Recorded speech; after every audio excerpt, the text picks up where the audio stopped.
All right, we are back on another Wisco Fanatics Wednesday. We are going to start with the Bucks today.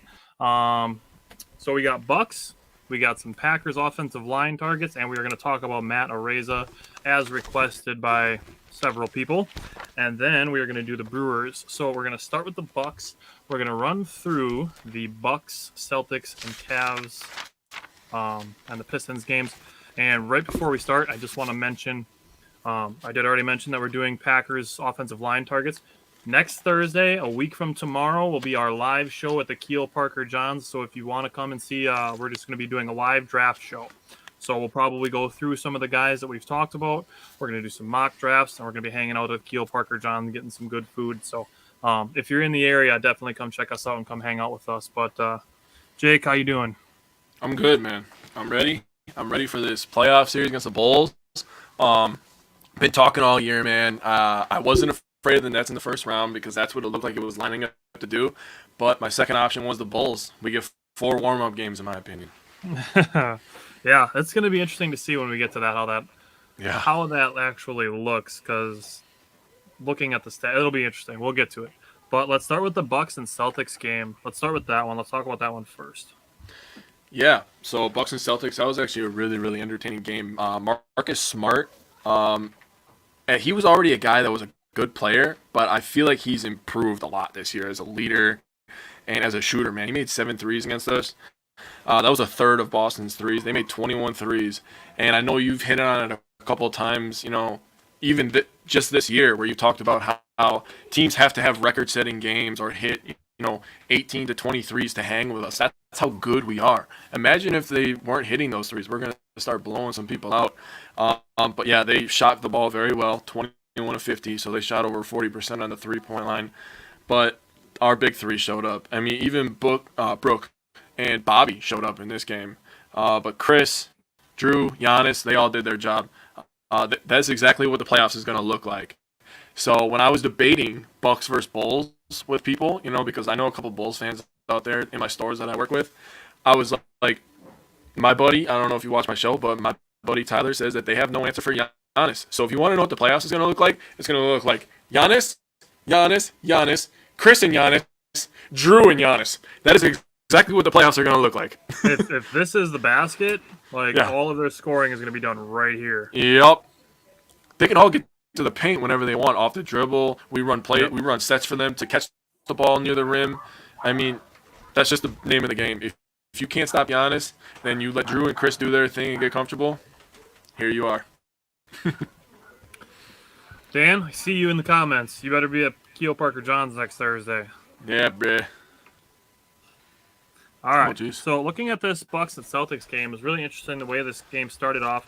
Celtics were getting a lot of transition baskets, but the Bucks were moving the ball well, so it was a lot of back and forth. Honestly, a lot of this game, there was a lot of back and forth. Wesley Matthews really playing well. Took a three with like 20 seconds left on the shot clock. That one soured me a little bit, but other than that, Wesley Matthews is playing really well. Bobby comes in, scores 6 really quick points. It's good to see him getting back in the groove. And then just too many turnovers in the first quarter kind of kept the lead small. It didn't let them push away. Yep.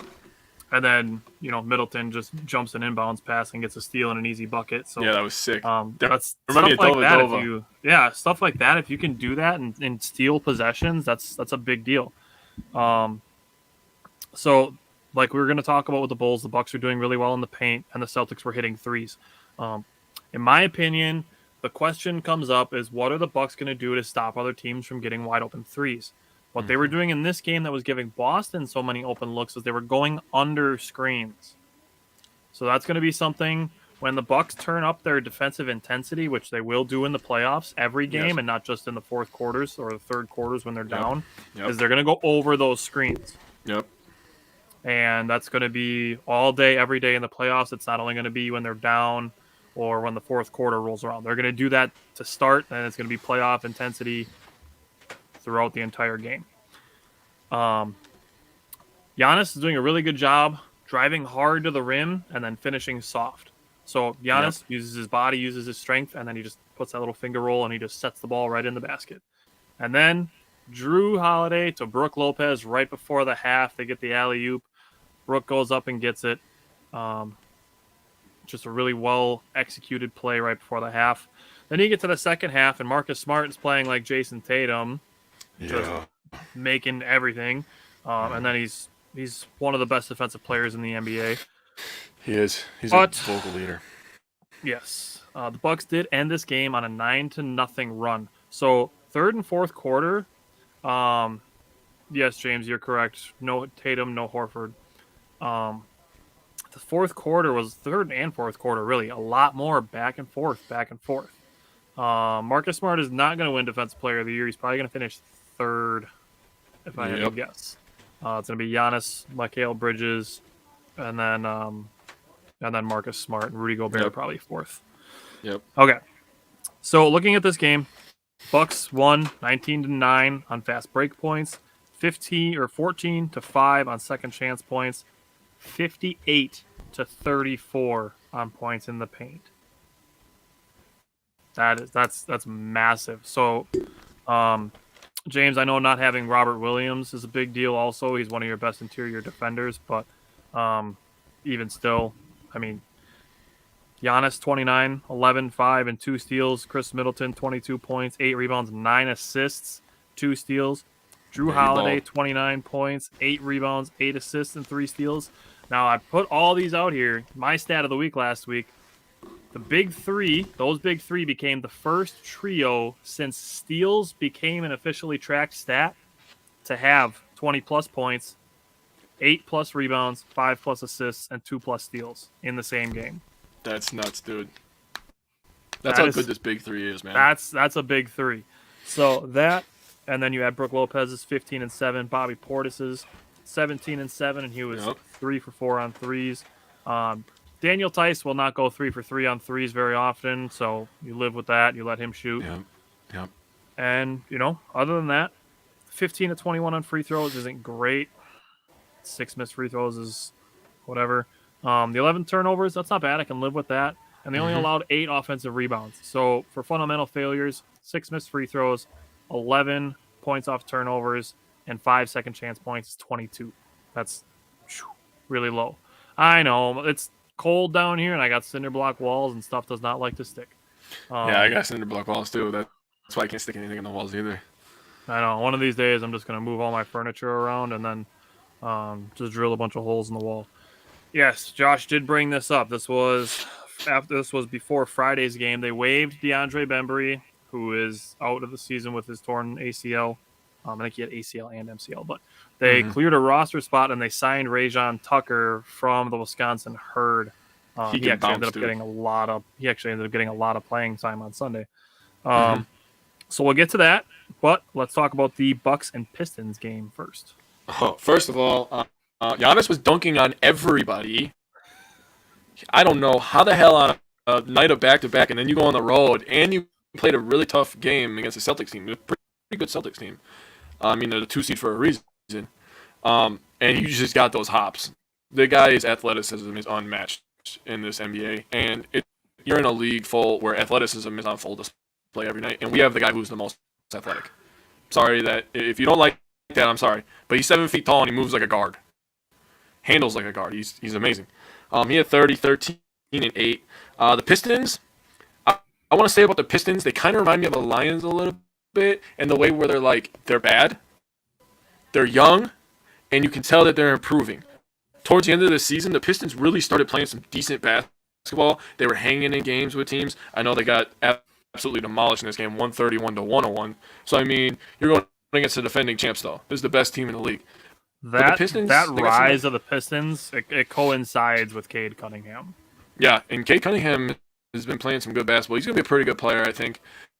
Man, there's a lot of really young talent. The Rookie of the Year race is actually pretty interesting. Cade Cunningham at the end of the season might have been the best rookie in my opinion, but Mobley being on a team that's probably going to end up in the playoffs, and he was kind of a big deal for that, is a reason that he'll win it. I mean, being a big man, I think is easier to win the Rookie of the Year because you can put up those double-double stats, in my opinion. A point guard's a little tougher. He's a good defender, too, though. Yeah, there's so many good point guards in the league, and you have to deal with going through screens and shooting well, and there's just a lot that goes into it. But pretty weird that Middleton only had 1 rebound and 1 assist for the whole game. Yeah, that is weird. I was like, that's weird. He didn't have to do a lot. Yeah. yeah. And I'm not saying anything bad, but Drew Holiday 10, 3, and 7 or 9. Brook Lopez back-to-back good scoring outings. He had 17 in this game. Bobby didn't shoot well in this game, but he ended up collecting, I believe, 15 rebounds. 15 rebounds. He had 7 in the first, or 9 in the first quarter. In the first quarter, I texted you. I'm like, Giannis is on pace for 28 rebounds, and Bobby's on pace for 36. Yeah, it was crazy. It was just a Bucks team who is much better than a Pistons team, is what it ended up being, even on that back end of a back-to-back. Now, people are going to talk, why did they play back-to-back, and then they didn't play against the Cavs? Well, my reasoning, I think, is they still had a chance to fall to the 4 seed, I believe, on Friday. And I don't think they wanted to fall to the 4 seed. So I think they guaranteed themselves either the 2 or 3 seed, and then once they did that, they were like, okay, we can let them get a little bit extra rest before the playoffs start. So that's the reasoning that they played against the Pistons. Plus, the Pistons aren't as good as the Cavs, so you give them some free run. It's kind of like a just a free run. Let them stretch their legs, not get rusty, and we move on to the Cavaliers. Yeah, and the Cavaliers probably gonna be playing a little bit harder because they were fighting to try to get up higher. So looking at this game, Grayson Allen sat out to rest his hip. Hopefully he's good to go for the playoffs. Playing every other night and then having some extra rest days in there should help, especially not playing until Sunday night.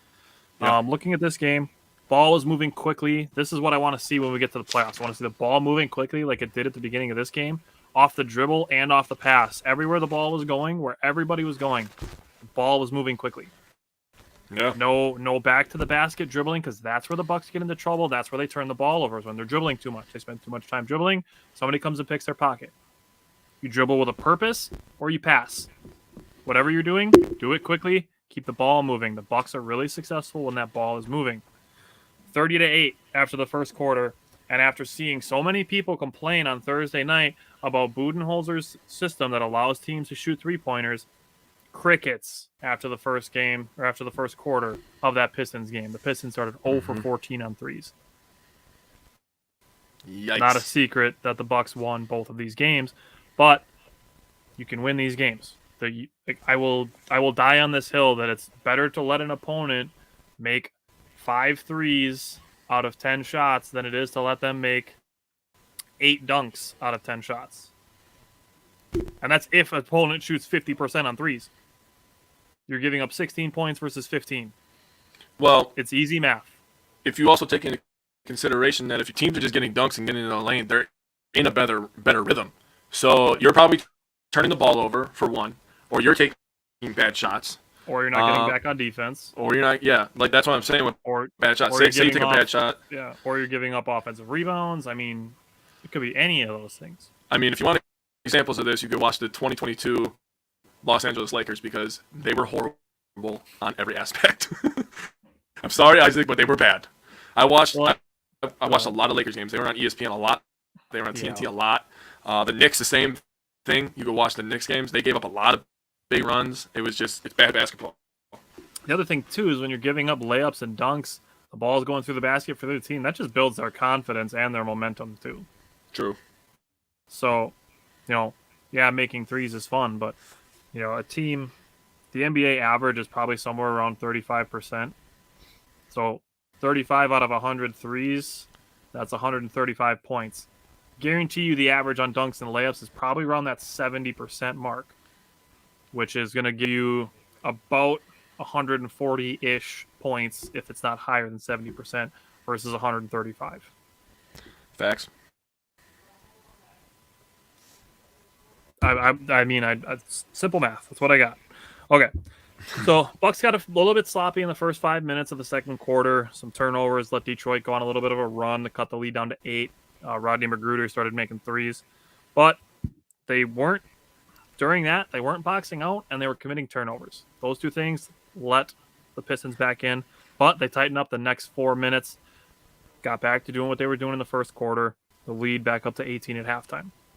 Second half, it was really, really apparent to me in this game that the Brook Lopez connection with Giannis in the post is actually really underrated part of the Bucks offense. I literally have been saying that for weeks. I mean, okay, but just hear me out. Hear me out why I'm going to explain this. So Giannis gets into the paint, and he's probably got at least 4 sets of eyes on him, if not Yeah. 5. Uh-huh. Giannis, like, if this is a defender, Giannis is working that wraparound pass probably 4 times in the third quarter of this game. Dude, and Brooke dunked the hell out of Kate Cunningham. He put his little ass in the hoop, bro. So that Giannis, I apologize if you've been saying it for weeks and weeks, but I mean, it's really, really apparent in this game that the Giannis to Brook Lopez paint connection, post connection played a strong part in this. The Bucks just like calculated and methodical, getting to the basket at will in the third quarter. Wesley Matthews and George Hill quietly playing very well. Both of them playing very good defense. Yeah. And I wasn't meaning to come after you on that. I meant like league wide, man. Like I don't think people really respect and understand how good Giannis and Brook are. That connection down low is secretly, in my opinion, one of the reasons why the Bucks are that good, offense and defense. Because Brook knows when to be there, Oh, definitely. when to cut. Yep. He knows when to come in on that weak side. He knows when to go to the corner. He knows when to be on top. To spread the floor for Giannis. On defense, obviously they understand positioning. Brook knows when to put his hands up so Giannis can get the rebound. We always talk about him being the box out king. Brook and Giannis together, dude. It's good, man. I'm telling you, it's so listen good. To this. You put the difference between Brook Lopez and Bobby Portis. When Bobby Portis comes in, your entire defensive scheme has to change. Because Brook Lopez, he can stand out on the 3-point line, spread the floor, but he also knows when to sneak in behind the defense and go for a dunk or a layup. Drew Holiday, Yep. Chris Middleton, and Giannis can all find him when he's sneaking behind the defense like that. And they all do. Yeah. Middleton will hit him with a bounce pass. Drew will throw a lob to him, and Giannis does that wraparound. All 3 of those guys can find Brook when he's cutting back to the back of the basket. When you got Bobby Portis, he's your safety valve. So everybody can drive downhill at the rim. Bobby Portis is just camped out at the top of the 3-point line, just waiting for a shot that he shoots like 42% on when he's wide open at the top of the key. And Bobby Portis is also an offensive rebound guy. So you got like a really good yin-yang thing with Brook Lopez and Bobby Portis. And you got Serge Ibaka just patiently waiting behind him. Yeah. That's a pretty good position to be in. It's a good fourth wheel right there, man. Good fourth wheel. The Bucks are in great position. You got our Wisco Fanatics play of the week, which was Giannis dunking on Kelly Olynyk. And the Bucks won by 30 despite shooting 11 for 37 on threes. I'm going to say everybody complained about Lisa Byington as the commentator out here. But it was really nice to see her actually it felt like she kind of went out of her, like came out of her own skin kind of. And she took on emotion. Yeah. She showed Jim Paschke, emotion when she's like, oh! It's like, that's what I'm looking for, man, because that's how I felt during that play. You know what I mean? Right. So, Jake mentioned the 30, 13, and 8 by Giannis. 4 of the 5 starters were in double figures. Wesley Matthews had 9. George Hill had 10. Pat Connaughton had 10. Serge Ibaka had 8. Bobby Portis, 8 points, 15 rebounds. Fundamental failures, only 3 missed free throws, only 7 second chance points, and only 11 points off turnovers. The Bucks only turned the ball over 8 times, combines for 21 fundamental failure points, even less than the Celtics game. So very solid game all around for the Bucks, despite shooting 11 for 37 on threes, which was a little ugly, but they got it done. Yep. Okay, so now we're looking at the Bucks-Cavs game. This is really, might as well have been a G League game, basically, because that's pretty much it had preseason feel. Had preseason feel, man. Sure, yep. So Drew came in for 8 seconds to get his bonus. He had a games played and a rebound per game bonus. So that's a class act by the Bucks organization. Yeah. And Mike Budenholzer to let him go in, collect his bonus, and then sit the rest of the game. Drew Holiday, Chris Middleton, Giannis, Wesley Matthews, Brook Lopez, Bobby Portis, Grayson Allen, George Hill, Pat Connaughton, and Serge Ibaka all sat this game out. The aforementioned Rajon Tucker got a ton of playing time. Jordan Nwora, Javon Carter played a lot. Lindell Wigginton played a lot. And this is the Mamu Kelishvili come-out night as far as the NBA is concerned. I also want to throw out this game right here. It goes to show that even the dudes on the end of the bench in the NBA, would literally smoke anybody at your local YMCA that thinks the people on the end of the bench are trash. I don't know why that's even a debate. Dude, the people I on the dude, end of the G League bench would smoke you in the YMCA. I'm sorry. Yeah. Sorry. They play So basketball for the every people day. and people that want to say Thanasis is only on the team or only on an NBA roster because he's Giannis's brother, like he'd be on somebody else's roster if he wasn't on the Bucks. He's a good I player. mean, to throw around 27 points on 9 of 14 field goals, 8 of 10 at the free throw line, 5 rebounds and 2 assists. I mean, First of all, against a playoff team too, for that matter. And on top of that, he's always standing during the game. He's always cheering, always encouraging. He leads the bench mob. So that bleeds into the rest of the roster. You know what I mean? That enthusiasm bleeds in the rest of the roster. We talked about this going into the playoffs last year. Thanasis is, he's a great, great teammate. I love having him on this team. You could tell the mentality on this team has changed since he's been on the roster. Oh, yeah. Yeah. And I'm going to say this again because we talked about this a lot during last year's playoffs. Mm-hmm. If there is 7 seconds left on a quarter clock, so there's 7 seconds left at the end of the first quarter, and the Bucks are playing. So the Bucks are playing the Bulls the first round. Say there's 7 seconds left on the clock in the first quarter. Put Thanasis on DeMar DeRozan for 7 seconds. Let him get in. Let him just climb into DeMar DeRozan's jersey, like right here, and either make his last shot at the end of the quarter tough, give him a hard foul, frustrate him, irritate him. If you have a foul, give. Dude, Thanasis is beautiful for that situation, man. And he will go in there and he will play because he knows he's only going to be in for those 7 seconds. He will go and play with 175% energy. That's perfect. Perfect. You're like, hey, Thanasis, we got a foul to give. I want you to be physical. You have 7 seconds. Do not let him get to this spot and this spot. Okay. Do that. Get as close to him as humanly possible. If you follow him, doesn't matter. Yep. That's perfect. That's the perfect situation for him. Yeah, exactly. So we brought it up last year. I know we did it during the Nets series because they did it. They did it at like the end of a half. They put him on KD and to go in and frustrate him. So I just wanted to throw that out there. Getting back to Mamu Kelishvili, 28 points, 13 rebounds, 6 for 6 on free throws, 13 rebounds, 4 assists, 2 for 5 on threes. I mean, if he can add some defense and like a little bit more muscle, like he's going to be Greg Monroe with a 3-point shot and better passing and a handle because he got a couple rebounds and brought the ball off the floor. That's nice. Imagine pairing that with Giannis. If he can improve just steadily defensively, and if he can, the only difference that is going to be his court vision. But like we might be looking at like a Nikola Jokic light. Whoa. I mean, he's got like I said, he's got a way to go on the passing aspect. Mm-hmm. But shooting, rebounding, he can score. He's showing that he can score at all 3 levels. He can rebound if he just gets a little more defensively, and then he's obviously like Nikola Jokic's court vision is fantastic. But like everything else, the first part of that is that he's a willing passer. First of all, he's kind of a pass-first passer. If you think about it, he doesn't look to score first. He kind of looks to set up his teammates.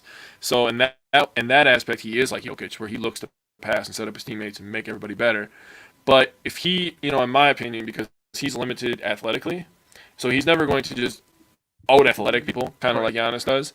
But if he gets a little bit better touching that three-pointer, or if he really develops a turnaround J, from the post, he could turn into a really, really nice player. He could end up being a steal of a draft, seriously. Yeah. I mean, I might have to revisit this in like 2 years, and then, in 2024 when Mamu's, the 6th man of the year or whatever, I'll come back to this and I'll be like, look what I said in 2022 right before the Bucks Bulls series. All right.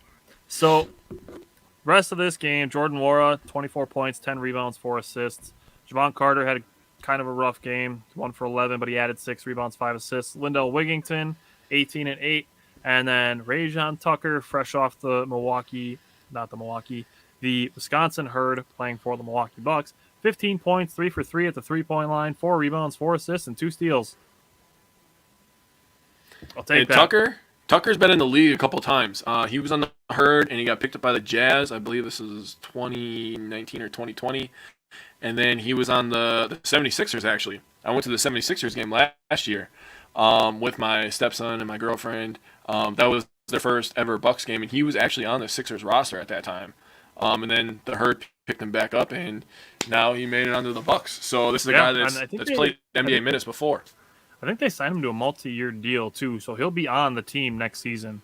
Yeah, he's the all-time leading scorer for the Wisconsin Herd. If you didn't know, he just did that the game before that I went to my first Herd game with my stepson. My girlfriend won tickets, and he was the all-time leading scorer. So I started following them on Instagram, and they were tagging him and everything when he was signed to the Bucks and when he scored. And I'll tell you what, this guy can fly. Go watch some YouTube highlights of this guy dunking because he can fly. All right, you got anything else about those 3 games? No, I'm ready to talk about our next 4 games, and then we'll get a rest between. All right, well, we got to do one more thing first. Yes, sir. All right, you want me to go first, or you want to go first? You go first. All right. Well, first one is super easy. It's Giannis. 29.5 points, 12 rebounds, 6.5 assists, 2 steals, 54% from field goals, and 78.2% on free throws. Giannis was an easy choice. Yep. I also have Giannis. He also won the Eastern Conference Player of the Month, if you didn't know that, for the ninth time in his career. So, congratulations to Giannis. It's too bad he's going to end up being second place in the MVP voting. Yeah. Who's your second player, buddy? Who's your second one? I stole your first one. Who's your second one? I have Brook Lopez. Hey, me too. He was very consistent. He averaged 16 points. Obviously, we know the paint defense that he always plays. And, I just want to say, this has nothing to do with stats, but since he's been back, the Bucks look like the Bucks, in my opinion. We watched them all year. Me and you talked about it when he was going to come back. It kind of just pushed people into their normal spots. They're getting their rolls. Yeah, they're getting their shots that they're used to, their rhythm jumpers. He sets good screens. He rolls. He pops. Brook Lopez is to the Bucks what I feel like a guy on the Packers. Let me see. Like Aaron Jones is to the Packers. Like if we lose Aaron Jones, that's a lot of our offense. He's versatile. He can catch the ball. He can run the ball. He's a good pass blocker. We can run screens with him. I mean, it's just options are endless what we can do with Aaron Jones, and that's how I feel about Brook Lopez. He changes a lot of stuff for this team offensively and defensively. Yeah, I was saying, like Aaron Jones, you use him in the pass game and the run game. Brook Lopez, you use him on offense and defense. And he's inside and outside. So that's fair. All right, yeah, my other one was Brook Lopez as well. He also averaged 5.5 rebounds, 51.8% on field goals, and 50% on threes in the games. So Brook Lopez was also my other one. James, I'm putting this out there right now because I don't think it's going to happen. I actually think the Nets are going to beat you. But if the Celtics win, you got to come on this show and you got to talk with us about this Bucks-Celtics series. I'm just going to say...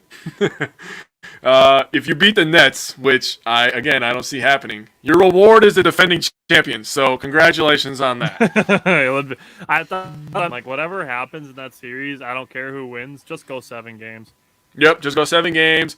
Complete the living hell, beat the living hell out of each other. Compete, play hard. I hope it's 7 really, really hard games, and then I hope the Bucks win by 30 every game. It's gonna be interesting because I really think that Nets Celtics series is gonna go 7 games. Mm-hmm. I do too. I think this Bucks Bulls series is gonna take 3 less. I bet $100 the other day that it was gonna go. We were gonna sweep them. I was like, bro, we are going to sweep them. They stand no chance. My X factor for this series is Zach LaVine. When I was originally looking at this series, I'm looking at it. I'm like, I think I'm gonna say Bucks in 5, just on the chance that Zach LaVine gets super hot in one game. And then I started breaking it down. I looked at all 4 of the games that the Bucks and the Bulls have played so far this year, looking what the Bucks do against the Bulls.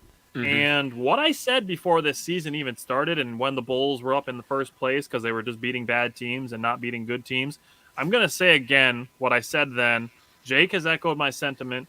I'm going to say it again. The Bulls do not have anyone to defend Giannis. They even brought in Tristan Thompson, and Giannis is still too strong for him. Tristan Thompson. That guy has been good for, ever. So let's look at the Bucks and the Bulls. What's up, Taylor? Let's look at the Bucks and the Bulls. When we get to it, I want to know your X factor. I want to break down the averages from the games they've played, and I want to give 2 keys that I have in this Bucks and Bulls series. So let's get it going. All right. So here we go, Bucks Bulls. The Bucks won the season series 4-0. The first game, game 1, was a really low-scoring kind of throwback game. It was 94-90, back and forth. Game 2 was 118-112. Game 3, 126-98. And Game 4, 127-106. So when you hear those scores, what's the trend that you hear? And I hope it's the same thing that I hear. The Bucks figured out the Bulls. That's what I heard. Because every game went like this, to this, to this, to this. Because there's no chance that the Bulls beat the Bucks. The only chance that they have, my X factor for the Bulls, is DeRozan. He is the best player on that team, so it was a pretty easy choice for me.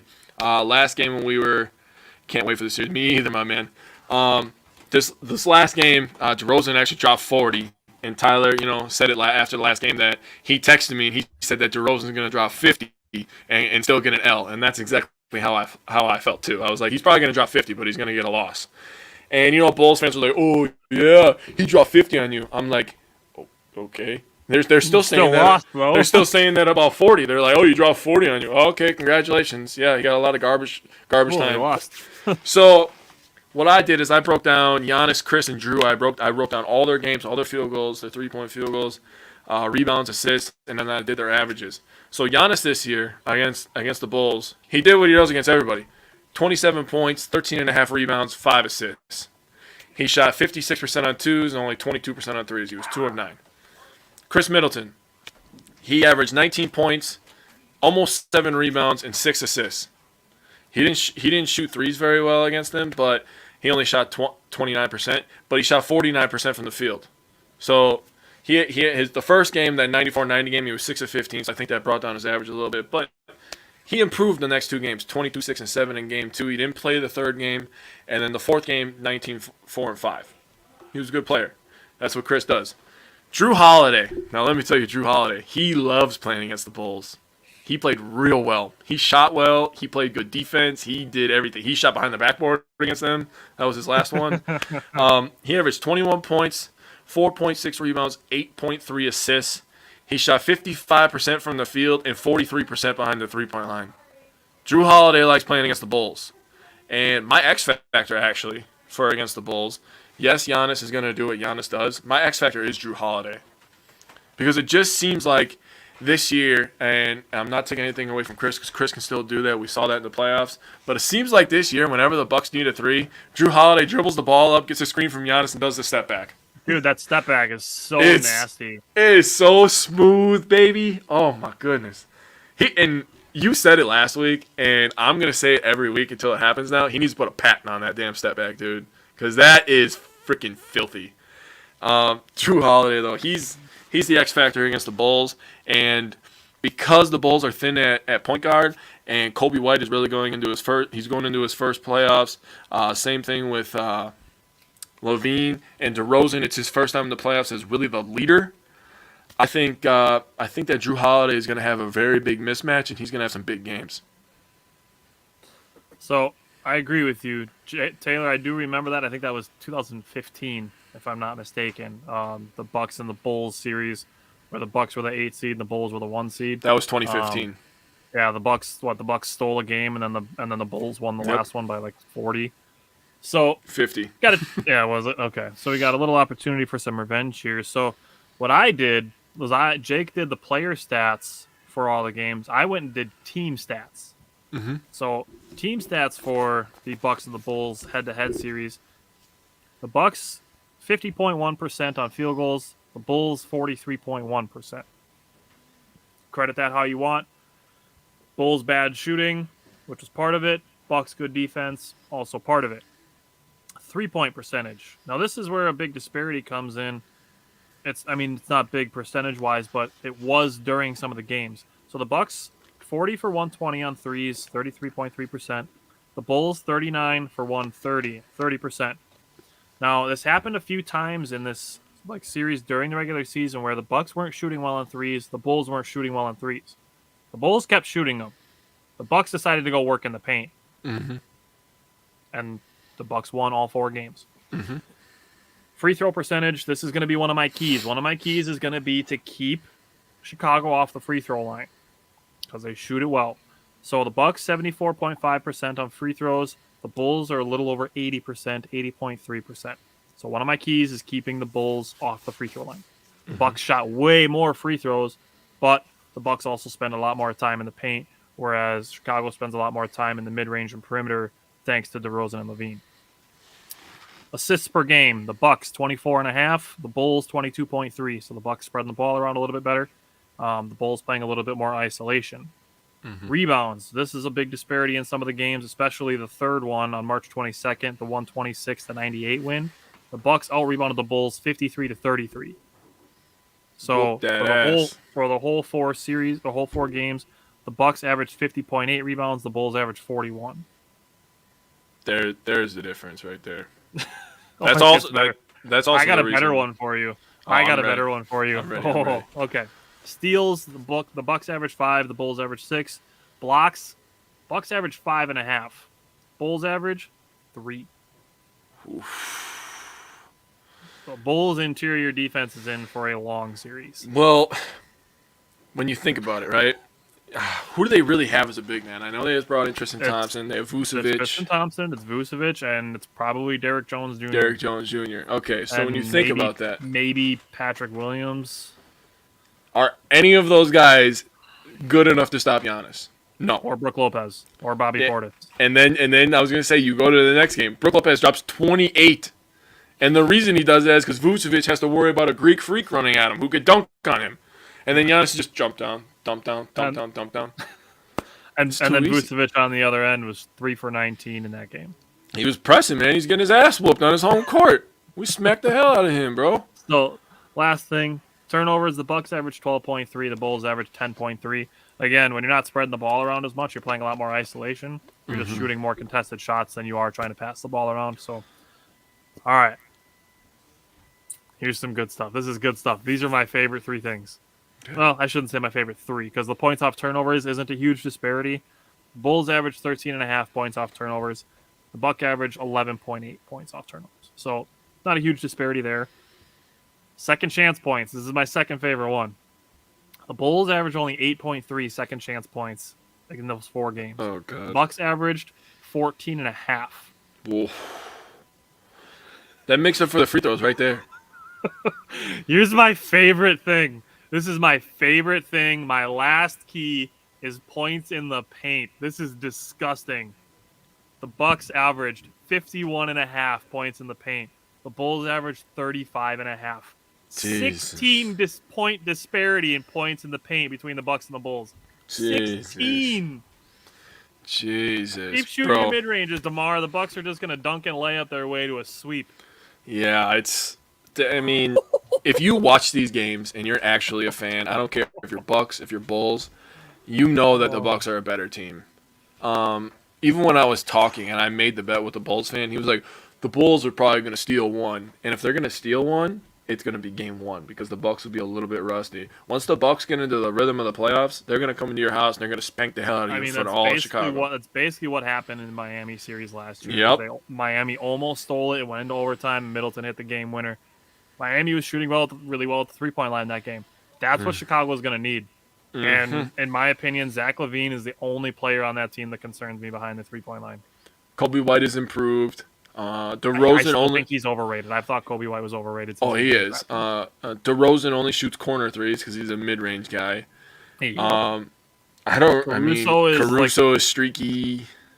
He can hit a 1 or 2. He's not really a shooter. He's more of he's kind of a combo guard on offense. He can handle the ball and set you up, but he plays defense. That's what he's known for. Yep. I don't know, man. They don't really have a lot of shooting, and they have no interior defense, so they stand 0 chance. They're not winning the series. I know that. If they steal the game, they steal the game. It is what it is. I'm not going to be too upset about it, but we're going to win this series. I was really thinking this was going to be a 4-1 series win until I got to that points in the paint. 51.5 to 35.5. That's bad. Well, you want to know something? On the season, the Bulls actually gave up more points per game than they averaged on offense. They I mean, it's close. They averaged giving up 112 and they scored 111. So their defense is just it's not great. They only average 7.1 steals, so they don't cause a lot of turnovers. 3-point percentage. I mean, Bucks and Bulls, they both shoot pretty good percentages. They're both around 35, 36%. Turnovers, they're both around 12. The big difference is the interior defense. That's really what it comes down to. I believe it's the case that the Bulls are the only team that did not have a winning record on the road either. I should have looked into that. That's a good point. So this is now the case too. The Bucks are 15-1 in their last 16 games against the Bulls. Yep. And I think the all-time series, the Bulls are ahead by like 2, I believe. From what I saw, I think it was like 200 I don't know if to the 198. playoffs count to that though. Do they? I don't know. I know they don't count towards individual statistics, so it wouldn't surprise me if they didn't. Well, either way, the Bucks are going to take the lead in the season series next year. So yeah. And you guys are the Jordan era. That sucks. Yeah. That's why I always say this about the Bulls. Outside of the Jordan era, there is nothing to talk about with the Bulls. Nothing.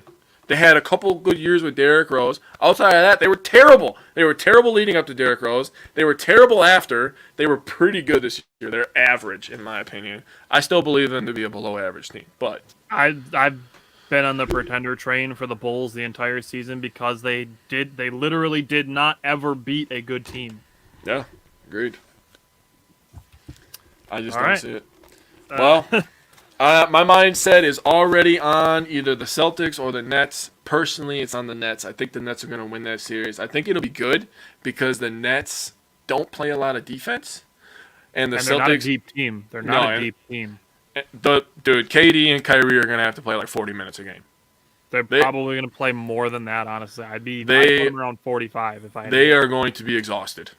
Yeah.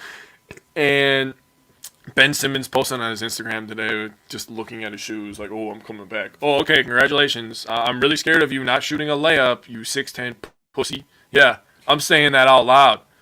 Ben Simmons, you giant puss.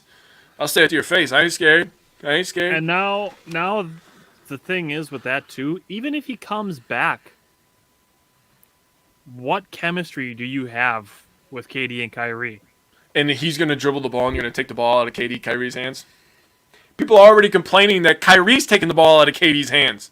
What is Ben Simmons on offense without the freaking ball? He's just a tall guy. Yeah, that's literally what Seriously. it is. You might as well just leave him past half court if you're not going to have him bring the ball Seriously. up and initiate your offense. And if He's Ben not Simmons stand in the corner and make threes. He's not going to No. stand on top of the key and make No. threes. He's not going to out-muscle anybody in the paint for offensive rebounds. No. And if you have Drummond on the floor, that just takes away your spacing. So now you have Drummond and Simmons on the floor. You're going to have KD and Kyrie who can shoot. Okay, so you worry about that. That's always your main focus with them anyways. You're going to face guard KD and Kyrie and then pack the paint. You're gonna play off of Simmons and Drummond. That's just how it works. I'm sorry. And the Nets being one and done every possession.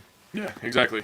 I mean, I want the Nets personally. I do because I want us to beat them because it won't feel right if we win the title and we don't face the Nets.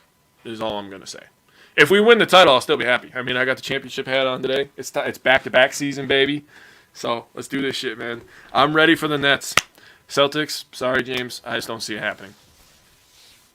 Like I said, I personally don't care. Just beat each other up for 7 games. I don't even care.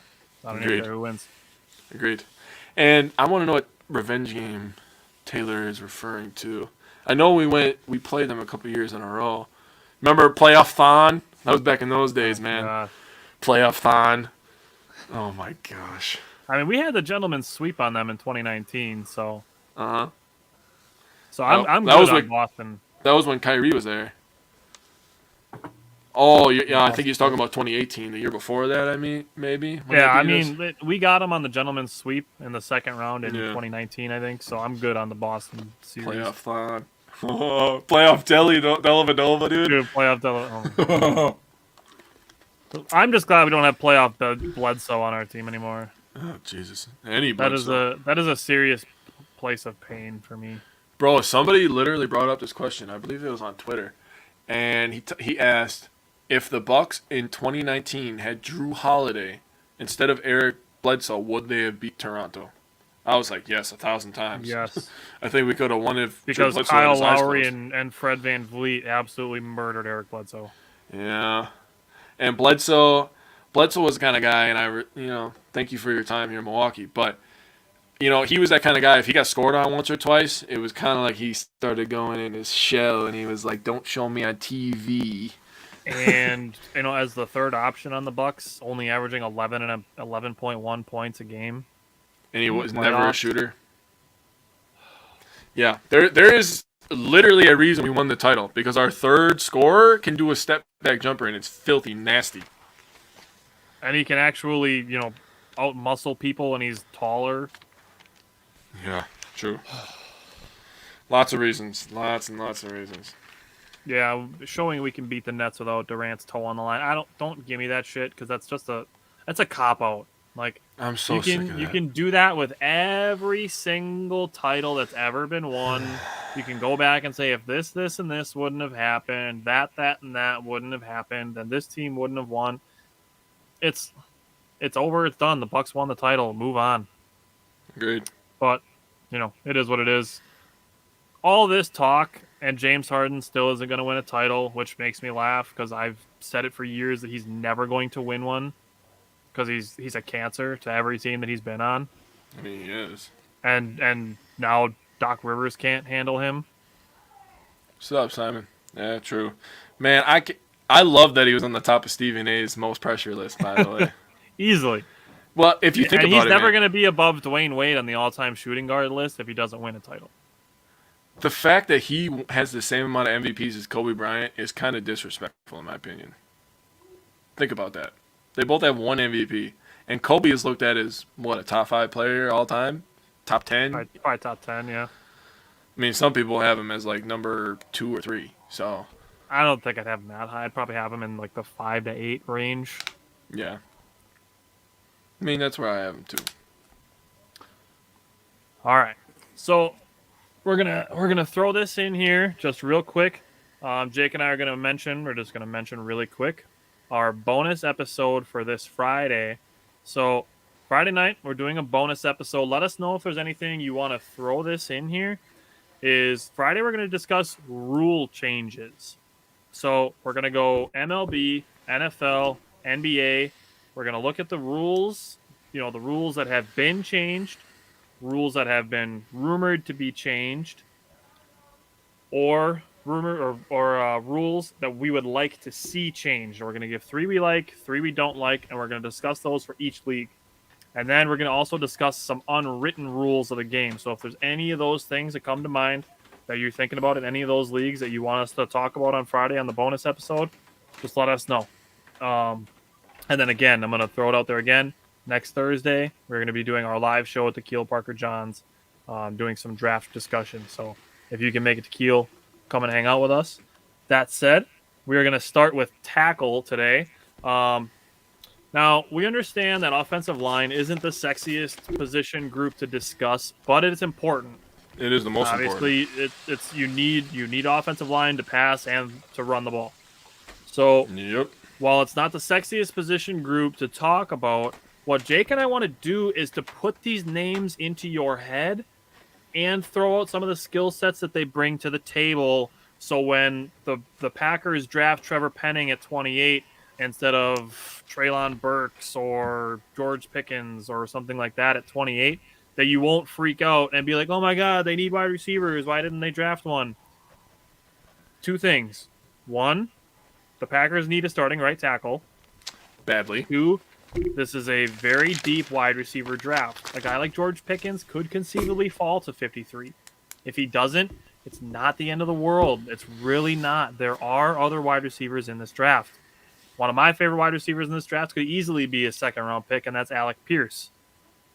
You could go down the line. There's Romeo Doubs and Khalil Shakir and Jalen Tolbert. Guys that could be had later in this draft. I mean, even throw Isaiah Weston in there. He could be like a 7th-round pick. Mm-hmm. And he's got one of the highest RAS scores. So this is a super deep wide receiver draft. But We're going to talk about offensive linemen, and we're going to put some of these names into people's heads so that you know who they are. I just want a little PSA here. The thing about the NFL draft that I love is, Tyler and I can say all these names. Joe Schmo can say all these names. Simon, he does a show and he does his own list. He could say 100 names. He could recruit every player. The thing that you don't know and that I love, it kind of has a March Madness feel, where a guy from the frickin' 6th round all of a sudden ends up in the Hall of Fame in 20 years. And it's like, how come nobody saw that guy coming? That's what I love about the NFL draft. Look at Donald Driver. Guy was undrafted. I thought he was 7th round.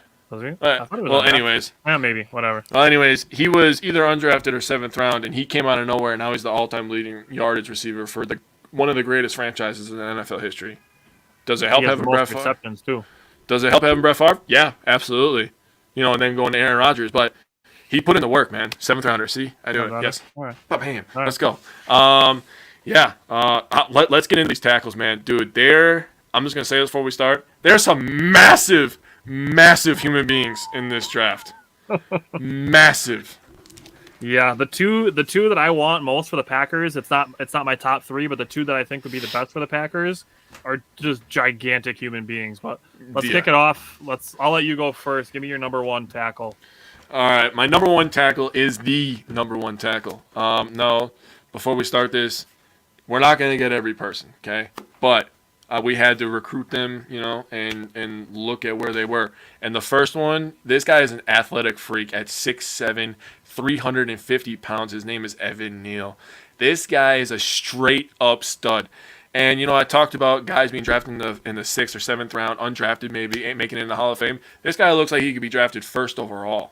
Top 5, easily. Easily top 5. He could be drafted 1st overall, and you're like, that is not a bad pick because he's really freaking good. Now, 6'7", 350, right? Massive human being. Not the biggest person in this draft, by the way, which is very shocking. He was clocked. I got some athletic tidbits for you on this guy. He was clocked running 18.5 miles per hour. Now, when I was taking my notes, I looked at my girlfriend and I was like, can you imagine a 350-pound man running at you at almost 20 miles an hour? And then on top of that, he could bench 475 pounds, and he squats 650 pounds. Jesus. Oh, and he has hops. He routinely, I looked up this video because, one of the scouting reports I read said it. He routinely hits box jumps at 48 inches. Just for people at home that don't want to do the math, that's 4 feet tall. He can jump 4 feet routinely at 350 freaking pounds. Now, outside of all those athletic achievements, he's pretty good at football. When I took into consideration who was the best, he was if he's not the best, he's the second best at pass blocking and run blocking. His positioning, he understands positioning. He doesn't overstep. The biggest thing for when you're looking at tackles is you want to see how fast they get out of their 3-point stance, right? You want to see if they can negate those speed rushers and then take the pounding and are strong enough for the bull rushers. That's what you're looking for. So Evan Neal had beautiful technique, the best technique I've watched in this draft, and he's a wonderful, wonderful player, man. He's going to make somebody very happy for at least the next 15 years. If the Bengals could find a way to trade up into the top 5, like if they give just all of the rest of their picks in this draft and walk away with only Evan Neal, like you could probably chalk the Bengals back up for being in the AFC Championship. The Jaguars need to end up with Evan Neal. That's what I'm going to say. Yes, they do. They need him more than they need an edge rusher because you spent the number 1 pick on a quarterback last year. It's time to spend the number 1 on protecting him. And you just brought in all those offensive weapons. You overpaid for some of them. So if you want that to work and you're really going to try to give Lawrence a chance, you need to protect him. Yep. Look at what happened to Burrow. He's getting his ass whooped over there, man. You just talked about it. They need offensive line back to hurt him in the biggest game of the year. It did, because if they would have blocked for an extra second, they might be Super Bowl champs. Man. Yeah, that's the hard truth. I don't think they regret Jamar Chase, but you might have been able to get by with T. Higgins and Tyler Boyd. I agree. Especially how good, Yeah, we'll see. I want to answer Taylor's question. Taylor asked trade up for him. If for some reason he's not drafted by, say, like pick 8, you might be able to call the Falcons and say, hey, like, what do you want? Like, we'll give you 22, a second, and a fourth. And it. Like I said, if he somehow falls to the 8th pick, that might be where I see the earliest that the Packers can trade up. But I don't see him making it that far. He's probably not making it past pick 3, in my opinion. He's really fucking good. So, the other thing with Evan Neal is he's played left tackle and right tackle, and he's really good at identifying stunts.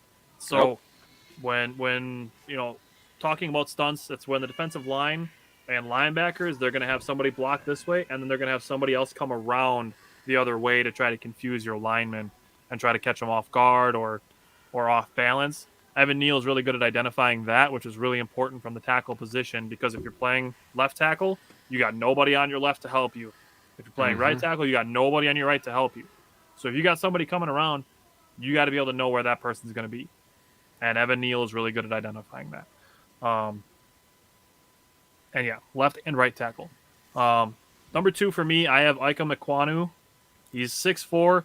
In my opinion, he's a better run blocker than the guy that I'm going to have number 3. So my number 2 and number 3 are interchangeable in my opinion. But Ika Mekwonu, 6'4", he's a great run blocker. He gets to the second level really well. He's played left tackle and left guard, so that versatility is there. And he has an 8.31 RAS score. Jake, who did you have number 2? I have Ika Mekwonu as a guard on one of my websites. That's, He's my top guard. as so many of these have seen, like I've seen a lot of these guys that ended up in different positions. So however you want to throw that out there, like we're going to talk about all 3 of the offensive line positions. So some of them will intersect. So that's totally fine with me. Okay, so my number 2 is actually Charles Cross. If you have the Packers app, they just had a article on him, draft profile on him on the Packers app, so you can read that. It's pretty good. But Charles Cross, he's a very, very good player. He'd be the clear-cut number 1 left tackle if Evan Neal didn't exist in the world. Yep. He's got great extension on his pass block sets. In my opinion, he's the best pass blocker in this draft. Yep. The reason that I had him number 2 is he didn't have the dominant run blocking that I like to have. So to me, he is more of a left tackle. Because traditionally in the NFL, your better pass blockers are on the left, and your better run blockers are on the right. That's just the name of the game. That might be an unwritten rule that I could bring up, by the way, on Friday. That's just how I've always been taught. Your right guard is your best run blocker. Your right tackle is your second best run blocker. So Charles Cross is probably going to end up being a really, really good left tackle in the NFL, protecting the blind side of somebody's, franchise quarterback. Yep. And Charles Cross is my number 3. Like I said, based on your team need, I could easily interchange him and Ekwonu. Based on if you need a better run blocker or a better pass blocker. If you're the Bengals, you need a pass blocker. If you are, if you're the Jaguars, you need both. But looking at Charles Cross, he, in my opinion, is a better pass blocker. Ekwonu is a better run blocker, so it's basically team need dependent which one you want to go with 2 and 3. The other thing with Charles Cross is he was first team All-American and first team All-SEC at Mississippi State. So that's a big deal. It's not a bad school for football, but when you're in the SEC, Mississippi State is not the first one you think of when you're talking All-SEC and All-American. I agree. All right. You ready for my number 3? Yep. My third best tackle, Trevor Penning. This is the first guy, when I looked at tackles, that could fall to the Green Bay Packers. And he is also a massive human being. He is 6'7", 325. And he's just, I'm just going to say it, he's a mean son of a bitch, man. He is great at finishing blocks. He likes to take people and just put them right in the dirt and tell them, you're going to be here for 60 minutes. And there's nothing you can do about it. The thing about him, he's just so strong. He has very good eyes, and he has very good reaction. And why I put down the word reaction is he can react to the stunts, and his hands can go from one guy and flip to the next guy. And he has really, really good feet. He's an athletic player at 325 pounds. So he would look lovely in green and gold on the right side of that offensive line. Trevor Penning is one of those guys where if Garrett Wilson, Chris Olave, Drake London, Jamison Williams, if all those guys are gone before the Packers pick, and the Packers are looking at drafting maybe Jahan Dotson at 22, and Trevor Penning is available, I would 100 times out of 100 go with Trevor Penning over a guy like Jahan Dotson. Me too. 100 times out of 100. I would take him. That O-line. Personally, I would take him over Treylon Burks. Really? I would, yeah. Wow. I think Penning's gonna be a guy that'll be there at 22, and I think Burks is a guy that'll be there at 28. So I think I could agree with that. I think there's a way that they get Penning and Burks. Yep, I'd be okay with that. I don't want to draft Burks at 22 because in my thoughts, I'm hoping either Olave or Drake London falls to that 22 spot. But if neither one of them do, I would like to see them maybe pivot away from the wide receiver position and draft Trevor Penning. Trevor Penning, that being said, is my number 4. I'm going to throw this out there too. Jake and I are going to live stream during the first round. So when it gets to 22 and 28, Jake and I can talk about it right away. Actually, when it gets to pick number 21, we can start talking about who the Packers are maybe we'll see looking who's at available and stuff. Yeah. Yeah. So Jake and I are going to live stream during the first round of the NFL draft. I'm so excited, dude. I know, that's going to be fun. It's gonna be sick. Trevor Penning is my number 4. He's one of the guys that I have circled that I would love to have on the Packers. 6'7". He's an absolute monster. He had a 9.96 RAS score. Yeah, that's at 6'7". And Jake said both of the things that I had written down that I wanted to mention with Trevor Penning, which was finishing blocks and just constantly putting guys on the ground. Yep. Like it seemed like every single play, whoever Trevor Penning was blocking. I know, dude. I was like, what the hell? Am I watching George Pickens highlights again? Yeah, right, dude. Dude, he's nuts. I'm telling you, bro. I was telling everybody, I was like, bro, look up George Pickens. He literally is just like full speed running, like he's going on a go around and wham, right into somebody. I'm like, Jesus, this guy's angry. I said it last week when we talked about wide receivers that I think he's the best blocking wide receiver in the draft. Dude, okay. I'm just going to put this out there, pause real quick. If we end up with Pickens and Alec Pierce, I know I texted this to you, we are definitely getting jerseys for one. Yes. And me and you were about to throw a freaking party, dude, because we both got our boys. That shit would be crazy. That would be awesome. That would be awesome. That'd be nasty. All right. So, with that being said, my fourth one. You jumped ahead of me. Yep. We It's all good. It's all good. From Trevor Penning to Trevor Penning. Okay, so mine is Daniel Falele, tackle out of Fala, humongous human being. I don't fuck around when it comes to pronunciation. I know you don't, man. This guy's gonna have me sound like an encyclopedia pretty soon. 6'9", 387 pounds. This is a big human being. I don't care if he's standing next to Shaq. He's still big, okay? He's big as shit. He's massive. He is powerful in the run game. And I literally just have dreams of him leading the way, going up to the second level, and A.J. Dillon coming towards a 180-pound corner. Please let that happen. Please. Oh, my God. We will just fucking kill somebody. He needs a little bit of work against speed rushers, right? Yes. Because he's so big. But since he has been losing weight because he's been trying to get a little bit more lean, because he came into college over 400 pounds, which is freaking stupid as hell.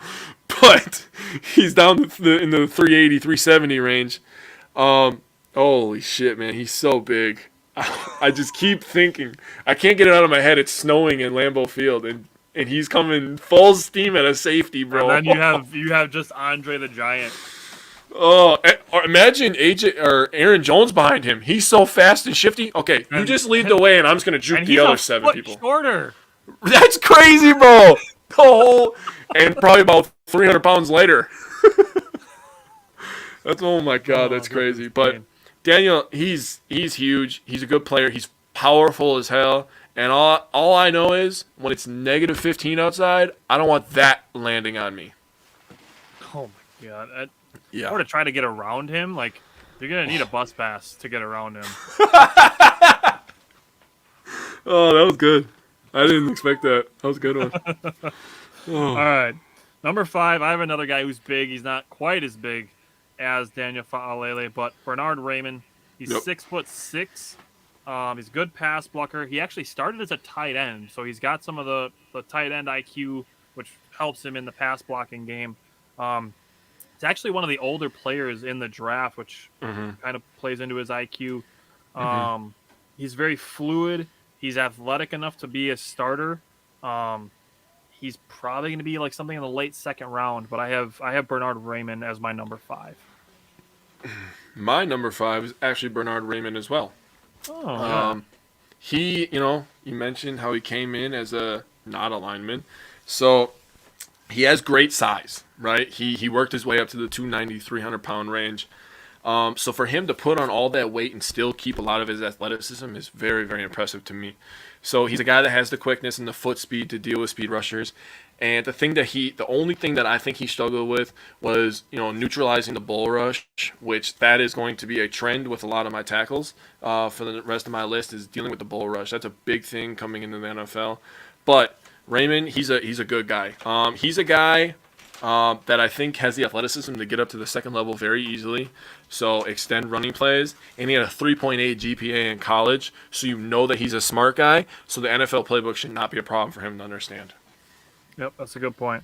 My number 6 is another guy that I have circled that I want to end up on the Packers, and it's Daniel Fa'alele. He's just absolutely massive. He was first team All Big Ten at Minnesota. They noted his durability, which is really important for me. Definitely something that I have my eye on looking at all of the offensive lineman positions is durability. Yep. Because the Packers have had a lot of injuries on the offensive line, which is why it's always so crucial that the Packers draft offensive line depth, which is why Jake and I decided to not talk about just tackles, which the Packers have an immediate need for, but also centers, because Lucas Patrick is gone, who played backup center. Josh Myers spent some time dealing with injury, so that's why Jake and I decided to talk about centers.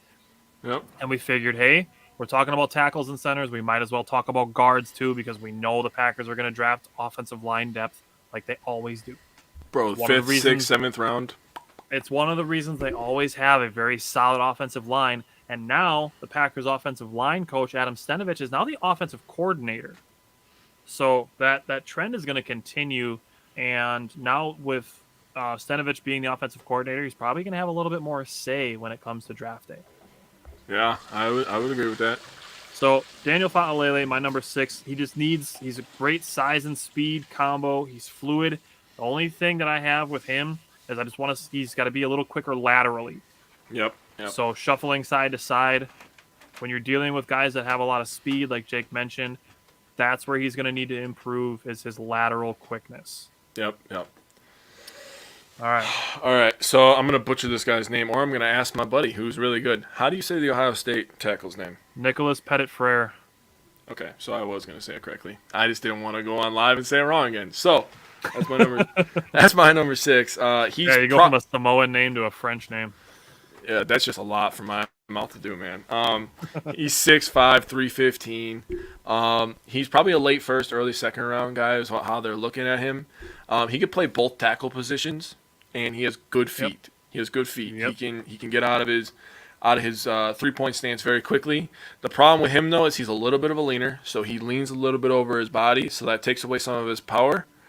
And sometimes he plays a little too wide. He comes out a little too wide with that anticipation that allows rushers to get inside him. But those are all things that can get coached up. All these problems that I'm going to say with these offensive linemen, you come to Green Bay, that's a team that's going to coach you up and make sure that you are at the best that you can be. That's how I feel. Royce Newman is a perfect example. 100%. He's going to be a good player. He was, a 4th-round pick last year? Yeah, he's going to be a good player mainly because he ended up in Green Bay. That's how I feel. If he would have ended up in Chicago, trash. He had some rookie mistakes early in the year, and as the year went on, you didn't hear his name. And that's a good thing when you talk about offensive linemen. If you're not hearing an offensive lineman's name, that's a good thing. I agree. Or number for whatever if you want to say. My number 7 is Nicholas Pettit-Frere. Jake mentioned he's 6'5", 316, plays both tackles. He's quick laterally, which is important playing tackle. So he's really good for pass blocking. He struggles getting to the second level a little bit, but that's something, as you start doing NFL conditioning, you get a little bit stronger, a little bit faster. It's what you're going to need. So he's a good pass blocker, would be able to step in right away. He would, in my opinion, he would challenge for the starting right tackle job. and you plug him in and you develop him with game action. So my number 7 is Sean Ron. I like this guy's name. He is out of UCLA. He is a 3-year starter, so he understands the game. He's had a lot of playing time. He has great technique. My only problem with him is he plays a little bit high. His pad level is a little high. So on goal line and short yardage situations, people might be able to get underneath him. But other than that, he's a good player. He has good technique, good feet, good foot speed, and he has very strong hands. All right, for me, my number 8, I have Abraham Lucas. He's 6'6", 315, plays a lot of right tackle, had a 9.72 RAS score. He has lots of experience pass blocking, but what I do think is he needs to work on his run blocking a little bit. But as far as drafting a guy who could step in at right tackle and help with your pass blocking, Abraham Lucas is the guy that I'm looking for. James? Another guy with 2 first names. Yeah. My number 8 is actually Abraham Lucas. Tyler said a lot of stuff that I have. One thing I'm going to say is he has over 3,000 career snaps in college, so he's a guy that has been in there and done the dirty work. For sure. My number 9, this is another guy who's listed, depending on where you look, is listed at different positions. I have Tyler Smith. He's 6'4", 324. He's good combination of speed and strength. He just needs some polish. He's kind of a raw prospect, is Tyler Smith. So I have him at number 9. Yeah, I have Tyler Smith as my number 9 too. So there you go. That's our second one in the offensive tackles. He's a big guy. He has big hands. His measurables were big. He had a big wingspan. So to me, I don't agree with Tyler with the size thing, but that's okay. We don't have to agree on everything. My thing is I've always been taught that size is something you can't teach and speed is something you can't teach. So when you're a big guy like that, you clean up some of the mechanics and you can turn into a pretty good player. Tyler Smith out of Tulsa, I think he has a chance to be pretty decent. All right. My number 10 is Sean Ryan. Okay. So Jake already talked about him. 6'4", 321. He's very physical, very athletic. He's a solid all-around guy. He just, in my opinion, he just needs to add some quickness. So the difference between speed and quickness, like we talked a lot about with wide receivers, he just needs some quickness.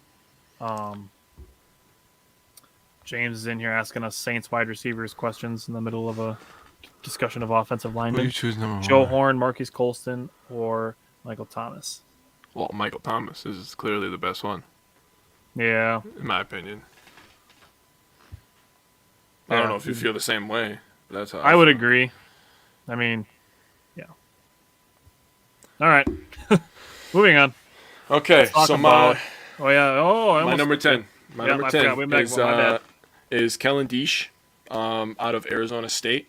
He's 6'7", 299. He was actually impressive when I watched his tape. He's a very, very good player. The only thing that I have is he was only a starter for 1 year. So maybe there's some things that we don't see. People figure out new ways to attack him. But other than that, I think he has a chance to be a pretty good player. I mean, he's big. He's a little light for a guy who's 6'7", 300 pounds. So people can throw 300 pounds around pretty easily, which sounds stupid, but you can. I mean, a guy like Kenny Clark, it's not a shock that guys like that can do that. Yeah, agreed. Other than that, yeah, Kellen Diesch out of Arizona State. I have a couple Arizona State linemen in here, which was kind of surprising to me. I don't really think of Arizona State when I think of offensive line. You know what I'm saying? I don't know what position I think of when I think of Arizona State.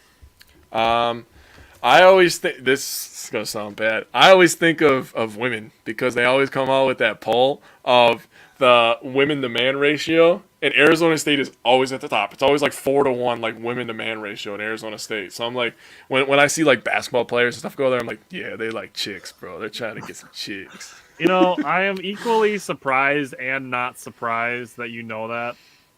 I see it on Barstool, man. Barstool's got it all. All right, let's move to guard. Let's talk about guards. I'll let you go first on this one. Okay, I have Iquanu as my number 1. Okay. He's the best run blocker in this draft. He understands positioning like no other in this draft from the guard position. He's very athletic. He has good lateral quickness.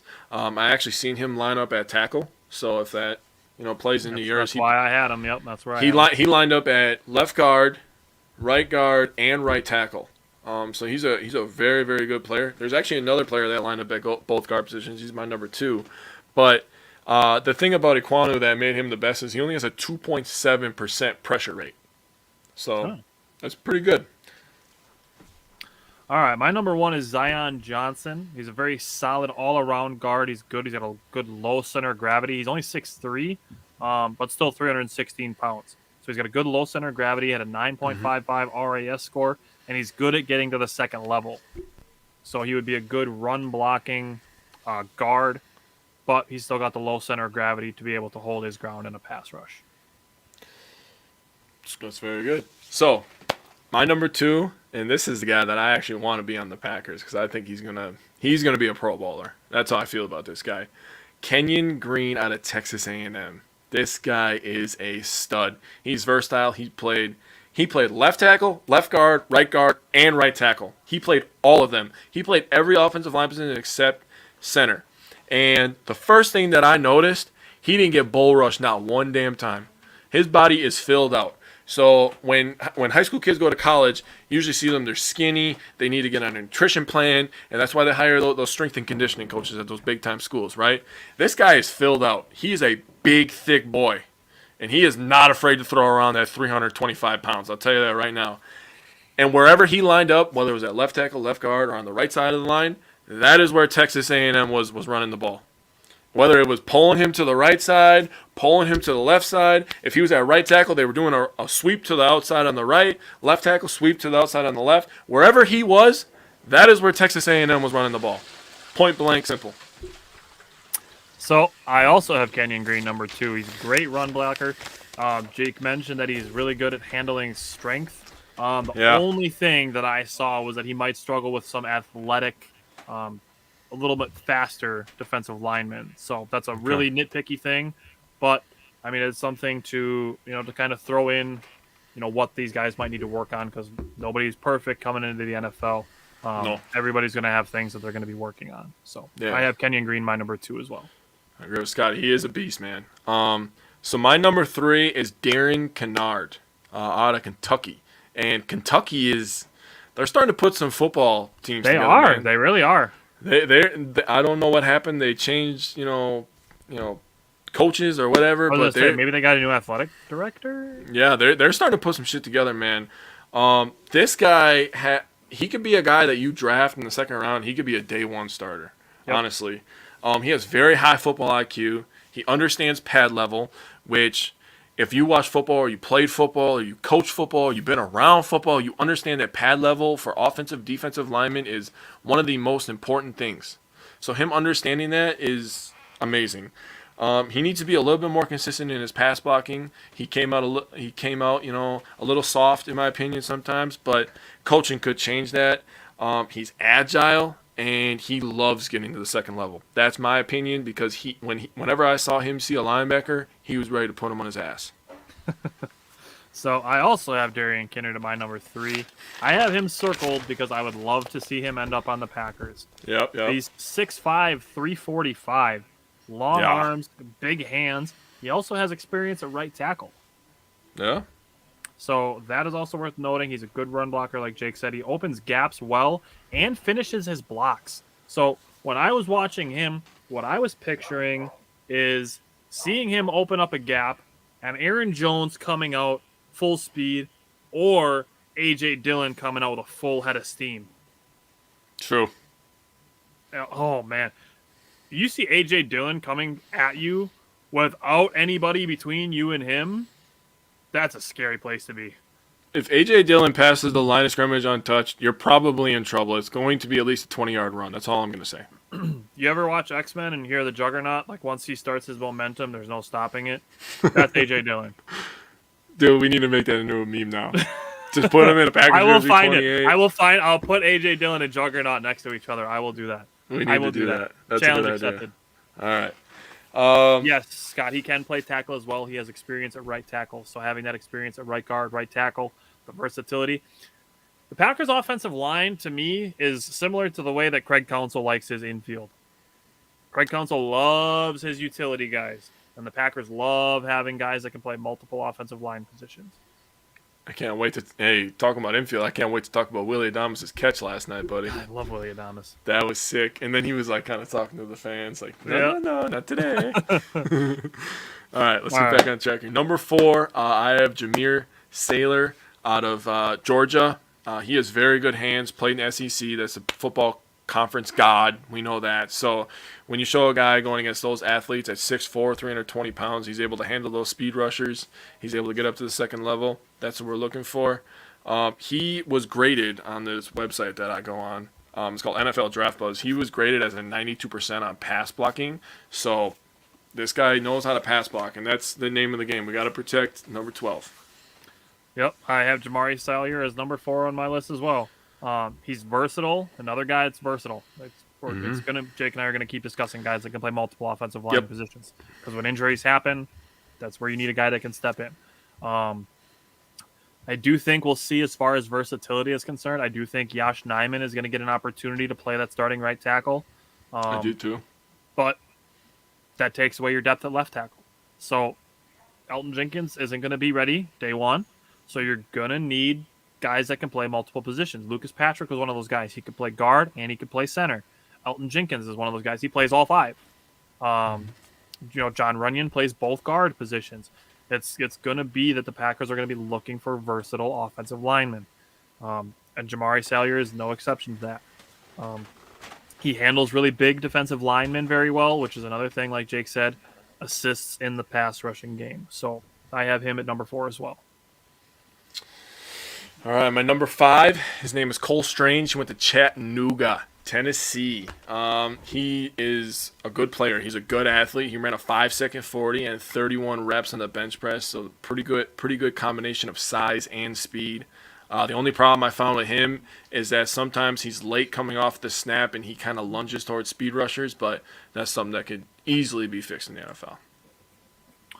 All right, my number 5, I have Dylan Parham. He's 6'3", 285. He's a little bit smaller guy, but scored a 9.32 on the RAS scores. He's a great run blocker, really good at getting to the second level. And he has a lighter body, which gives him really good body control. So he can move around quickly. So it gives him that quickness. So that helps him change directions really quickly. So as a guard, if you're dealing with linebacker blitzing or defensive line stunts, having a guy that can move and change direction quickly is something that would be helpful. I definitely think that 40 time and 20-yard shuttle are something that are very important to guards, especially because those are the guys that pull, and get in front of the running backs. My number 6 is Dylan Parham. Tyler talked about him quite a bit. I'm just going to say my one negative on him is his pad level was a little high in close quarters. You really got to look at the 3rd and 2s or the goal line where it's 2nd and 1, and you're trying to pick up that 1 yard, and every once in a while those guys will come out high, and that's why they get beat. If you want to see a guy on the Packers, you could look at Tyler Lancaster. He came out high a lot. That was why he got pushed back all the time. And you look at Dean Lowry, he changed his pad level. He got a lot lower this last year, which is why he was able to get more pressures.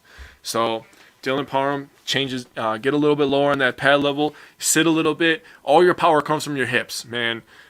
In baseball, in basketball, legs are so important. In football, offensive line, your hips and your legs are so important. So being able to sit down and really control that and have all your power centered, that's really important. And Dylan Parham, he's a good player, but a little bit better pad level, he could turn to a really, really good player.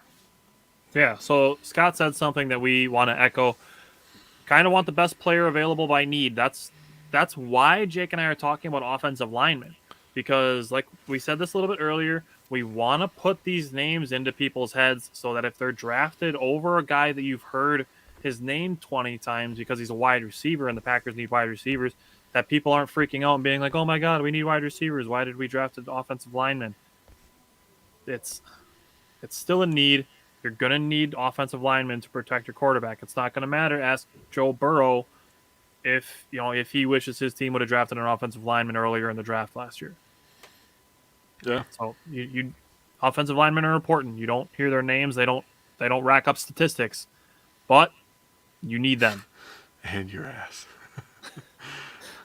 So that being said, um, my number 6. We're on number 6, right? You just did number 5. Yeah. Yep. No, All we're on right. number 7. Number 7.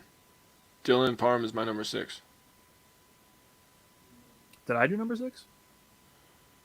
I Was don't your think I number? did number 6. Okay, you do your number 6. My number 5 was Dylan Parham. So my number 6 is Marquise Hayes. He's Yep. 6'4", 324. He's got long arms. He's strong. He's a physical finisher. He's a good run blocking guard. So my number 6, Marquise Hayes. I'm gonna respond to James. I don't understand why they don't. And they could break it up: best tackle, best guard, best center. They literally grade them anyway. So why not give them awards? And Yes, and, Scott, we and do need Scott, more than wide receiver. Yep. Scott, to your point, I wanted to respond to what you said as well.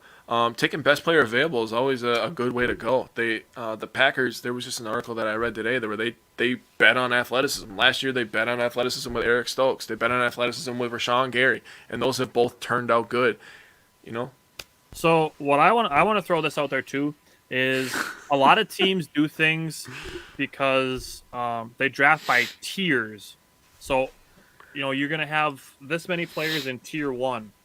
If there is a tier 1 offensive lineman available, you're not going to draft a tier 2 wide receiver. Does that make sense? So that goes along with the best player available. Just because you need a wide receiver doesn't mean you're going to pass up a better available talent at another position just to fill a position of need. That's how you turn into the Lions and the Bears. Or the Raiders, where they were just taking the fastest guy. Yeah, that's right. Never forget that, man. They skipped out on Calvin Johnson in that aspect where they were taking the fastest guy. That's hilarious to me. But anyways, I hate the Raiders now, by the way, eternally, forever. My number 7 is Ed Ingram out of LSU. He had over 800 offensive snaps last year, and he only gave up 2 sacks and 11 total pressures. He's a guy that started out, back in 2018, I believe it was, and he's just been getting better and better and better every year. 2021, this last year, was his best year. He needs to be a little bit better athlete, getting around people to get to the second level, but other than that, he was a very, very good player. All right, my number 7 is Cole Strange. So Jake already talked about him. He's a good high IQ player. He's a good zone blocker. Which is, that's different than some of these other guys. He could help in the play action game, and he could help with screens. So that's something that I'm thinking about the Packers.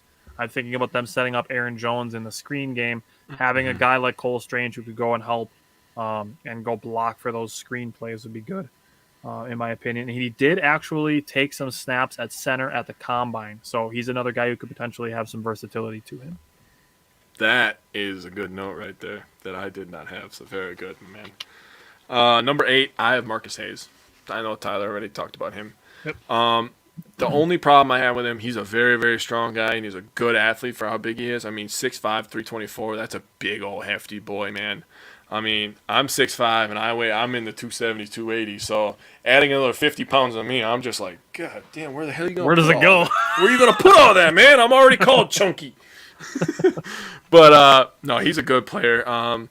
He's looked to be drafted somewhere in the 3rd or 4th round, in my opinion. That's at least where I'm getting from some of my sources. But he struggles against speed rushers. So if he can, he's a guy that's definitely going to need to stay inside with that because you can't put him outside because speed rushers is easier to rush on you on the outside. But other than that, everything else fundamentally sound, good hands. If he can adapt to the NFL speed, he could turn into a good player. All right, my number 8 is a guy that Jake already mentioned as well, is Ed Ingram, 6'4", 320 pounds. He's a good IQ with picking up blitzes. He's good with his hands, and he would be a solid pass blocking addition to the Packers' offensive line. Okay. I have a guy from Virginia Tech. His name is Lecketis Smith. I'm not sure I said that right. It's Lecitus. Lecitus? It's Lecitus. I can't read names. Okay, I'm terrible at names. Everybody If I can don't laugh. know what it is, I look it up, man. That's what I'm here for. That's the People can speedest. laugh at me in the comments. No, I like just going out there, man. Let's just do this thing. People can laugh at me, come in, more viewers. It's fine. They can be like, look at this dumb guy try to read this guy's name. Okay, that's fine with me. Look at this co-host correcting him all the time. What a dick. Well, that guy must be the smart guy. Yep, you are correct, 100%. Back on track here. This guy, he's a good player. He's 6'3", 321. He needs to be a little bit more consistent, especially out of his three-point stance. His last name is Smith. He's already awesome. Oh, that's why. Okay. Oh, hang on. Steve's asking us a question. He's asking about William Dunkel from San Diego State. Yeah, Pro Football Focus had one of the highest run blocking grades, but he's projected in the 7th. Let's see. The highest I've seen him out of total rankings, something like 18 maybe. If it's something like whether it's athletic, something holding him back athletically, if it's technique, it could be maturity. I mean, it could be any number of things. I didn't look into him because Jake and I only did top 10.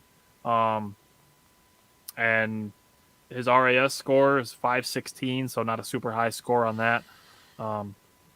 Just a lot of better options available, I think, is the discussion there. My number 9 is also Lecitus Smith, 6'3", 320. He's a solid all around. I do think he's better going to be in this guard position because he does seem to rely on the guys next to him a lot. Yep. So he could struggle in one-on-ones. That's my note on him, is he might struggle with one-on-ones. So he's probably going to be something like a 5th, 6th rounder. Okay. I have a guy, Isaac Moore. He's listed as a tackle and a guard. In my opinion, he's more of a guard for a lot of the reasons you just mentioned about Smith. But he is a guy, he has a little bit of a nasty streak, but he is limited because he's not as consistent as I want him to be. So you have a guy with that mentality, you bring him in, you coach him up, you never know. I mean, Lucas Patrick came in, he was an undrafted guy on the practice squad, and he turned into a pretty decent starting guard and a starting center for a lot of his career in Green Bay. So bring a guy like Isaac Moore in here, and you just coach him up, and you see what you got. My number 10, I have Justin Schaffer. He's 6'4", 330, has a really strong upper body.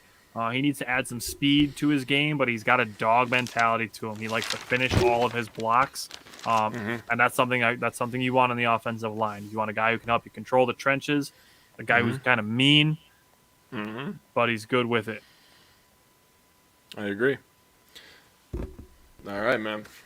All right, one position group left. Yeah, I looked him up, by the way. The William Dunkel. Dunkel? I looked him up, and literally, this is kind of disrespectful. On ESPN draft profile, it said no information. Yeah, so I was like, ugh. I don't know. He might be a guy to watch, Steve. Honestly, he said I view Dunkel as similar to Yash Nyman, development with upside. Love teams with AJ and a powerful line. Hey man, I've been talking about it, dude. I would love that too, especially playoffs, man. Playoffs is such a momentum and attitude kind of game, man. I mean, I don't really trust PFF a lot, to be honest with you. I don't. I mean, not that I totally disrespected like everybody does, but I don't trust them wholeheartedly. That's why Tyler and I have agreed to kind of use multiple sources, to pull information from multiple sources, because that way we're kind of forming our own opinion. Well, this guy said this about him, and this guy said this about him. Now, if I watch the tape and I have this same opinion as this guy on this and this guy on this, well, then that's my opinion. So PFF is one source. But seeing him going a lot around 170, 180, so looking at probably like a 6th round pick, maybe 7th round pick, late round draft pick for him. Packers he's got a really low vertical, only 25 on the bench, 26 on his vertical, 5.44 40 time. He's got good size, so he's got the size to be a solid offensive lineman, but it seems that he needs better physical qualities as far as speed, strength, explosiveness are concerned. Yeah. James, Adam Schefter should just be canceled forever. For literally ever. he's like his reporting and then like the lack of sensitivity when it comes to a tough issue. I mean, it's he can score high in specific areas. Like I'll see if I can pull him up on NFL Draft Buzz. That site's got a lot of different metrics, but I mean you can be successful in one specific area and then be lacking in others. But Yeah. I will pull him up on NFL Draft Buzz and see what that all says about him. All right, well, I'm going to get started on these centers, my man. So, there is only a couple centers that I really felt were, personal opinion, that I felt were worth my time. But the one that is one of the best overall players, I would have had him in my top 5 overall, offensive lineman in this draft. His name is Tyler Linderbaum out of Iowa. Yep. He is 6'3", 290 pounds. He was the Big Ten Offensive Lineman of the Year. He's the Remington Award winner, best center in the nation. Played 908 snaps last year, only 1 sack, 2 quarterback hits. And he plays in the big rough, big and 10, so he's great in the running game. The thing that I really like about him is he has a wrestling background, so he definitely understands hand usage and leverage. So if you put those two together, he has all the makes to be a dominant lineman. I also think that he has very high football IQ, and he's a guy that loves to, get out in front of running backs, so he'd be great in a screen game. So us Packers fans, we lose Devontae Adams, so we know that we're getting more receptions to Aaron Jones and A.J. Dillon. The screen game is going to be coming back, so a guy like Tyler Linderbaum would be awesome. Yep. I'm just going to go back to William Dunkel real quick. Looking him up on NFL Draft Buzz, he's a 97 on run blocking, a 73 on pass blocking, a 74.4 rating overall. Ranked number 57 at the position on NFL Draft Buzz. Grading as an undrafted free agent. The weaknesses are where it kind of becomes a little more clear why he's ranked a little bit lower.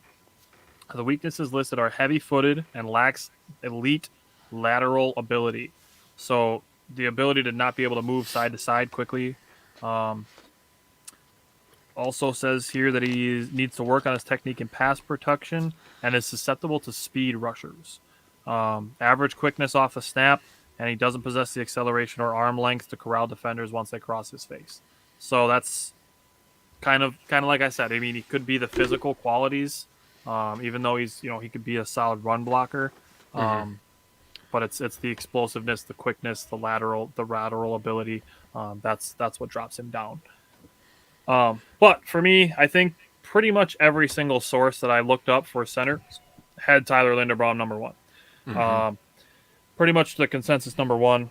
6'3", 290. He's a great run blocker. Gets to the second level, like Jake said. He's quick. He's explosive. He's got fluid motions. His athleticism can help him recover if he's getting rushed or blitzed. He's durable. He had 35 straight starts in college, and he's physical, and he finishes blocks. Basically everything you want from an offensive lineman. Yeah, he's going to be really good. Yeah. Whatever team drafts him in the first round, he's going to be starting day 1. Yep, he's that kind of guy. And he'll probably be gone before our pick 22, which makes me kind of sad. Because I would not be upset. That possibility just increases the chances of a guy like Trevor Penning or Chris Olave falling to 22. See, that's what we were trying to tell people, man. When they were overreacting, like, this guy's not going to be there, this guy's not going to be there. How do you know? There's only 21 picks coming before us. Somebody's going to fall. So 70 people are getting picked before pick 22, apparently. And it's going to be 7 wide receivers and 12 offensive linemen and 3 edge rushers and 2 defensive linemen. We're only left with corners and tight ends after that. Right. Somebody said, like when we posted our four scenarios for the first and second round, and we put 2 defensive players on there on purpose. We put Jordan Davis on there, who's probably going to go somewhere in the 10 to 16 range. We put him on there, and immediately the first thing is, I'll pick this one because that guy's not going to be available. There are scenarios imaginable now. Like the Saints just traded up; they have 2 picks in the teens. The Eagles have 2 picks in the teens. Let's say both of them draft a wide receiver. Let's say New England drafts a wide receiver. 5 receivers could go before the Packers pick. But it happens. Somebody's going to fall. That somebody could be Trevor Penning. It could be Jordan Davis. It could be. I don't see this being the case. But if it's Tyler Linderbaum, like it's not a huge need, but a guy that good, you can figure out what to do with Josh Myers or Tyler Linderbaum, and work these guys into your offensive line. Hey man, Myers missed a lot of time, and at the end of the day, the Goot and the Packers, they take exactly who they want. They have their draft boards ready, and if they think that Linderbaum is day one better than Myers or he can give him some competition, they're going to take him. It doesn't matter what we say on this podcast. And there's tons of options you can explore. Like let's say Tyler Linderbaum does fall to 22. Uh-huh. You slot him in at center and you move everybody on the right side down one. And you try Royce Newman at right tackle and Josh Myers at right guard. Yeah, why not? You find out what you got with versatility. So I guarantee, when the Packers front office is walking in to the office every morning, I guarantee they're having all of these discussions 8 to 10 hours a day, every day. Oh, yeah. Every single day they're having these discussions of, Tyler Linderbaum falls to 22. What do we do with Josh Myers? I guarantee you they're having all of these discussions. Jake and I can do it in an hour and a half every Wednesday, but these guys, this is their job. So Jake and I can give you some information based on information we've gathered from a lot of other sources, and then from what we've seen and what we've watched, and pass that on. Those guys are doing it 10 times the level that Jake and I are because this is their jobs. Hopefully Jake and I can get to that level, but it's going to be, it takes a lot of time, it takes a lot of study, and it takes a gigantic dry erase board. That's okay. One. Makes it a little bit easier than writing in pen. You can't erase pen. I know, dude. I have like 6 notebooks going. Like I have one for like our regular show. I have one for bonus episodes. I put draft stuff in its own separate notebook so that it's not in different parts of my regular week-to-week notebook. I have one for like my to-do list. I have one for when I'm reading books and stuff like that I can write notes down in that. Like I have a small notebook that's like this size that I carry in my pocket at work. So if I'm listening to a book while I'm at work, I can write stuff down. I have like 13 freaking notebooks going at one time. Yeah, this guy. I only have 2 notebooks. My life is not as organized as yours. So my bonus episode one's where I'm doing my draft special stuff. Because the bonus episodes are a little bit less likely than the weekly episodes, obviously. So let's get back on track here. My number 2 center, I have Donovan West out of Arizona State. This guy, he's a good player, man. He plays with instincts. That's number one thing. He plays with good level. He's smooth. The only thing that he struggles in is leverage in short yardage situations. Other than that, he's a very, very good player. And he's somebody as well that could be a very good depth guy, in my opinion. You could take him in a day 2 or day 3 and just be like, all right, you're either going to compete at guard or center, and we're just going to see what happens. Depth is not a bad thing, by the way. Look at how many injuries the Packers had last year. That's just why Jake and I are doing all of the offensive line positions and not just tackle. Yep.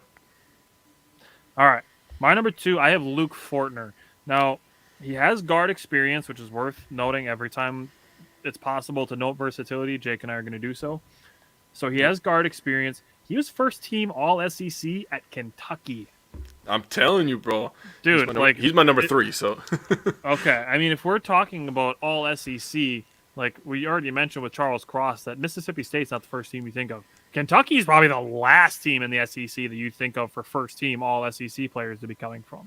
And that's what Luke Fortner was. So he's 6'6", 300 pounds. He played 36 out of 36 games, so the durability is important. 2 years ago, we lost to Tampa Bay because Bakhtiari was out. I mean, it happened again in the 49ers game. I personally think the reason that I'm glad that Billy Turner is gone because he got eaten alive in both of those games. Yes, he did. Like, yes, depth is important, but I'd rather have those reps going to somebody else who can perform in the playoffs. Well, plus we needed his cap space. That's true. 36 out of 36 games, so the durability is there. He's a good pass blocker. He has high IQ at identifying blitzes, so could be a solid pass rusher or a solid pass blocking center. I have Luke Fortner at number 2. I just want you to take a second and think about a 6'6" center. That's huge. That's guard and tackle area height. Yeah. You know, usually your centers are around 6'2", 6'4", maybe, but maybe even 6'6", and at 300 pounds, he's pretty lean. So he has good feet. He's good at pulling. And like Tyler said, the reason that I have him at number 3 is he can slide over to guard, and he's just as good over there.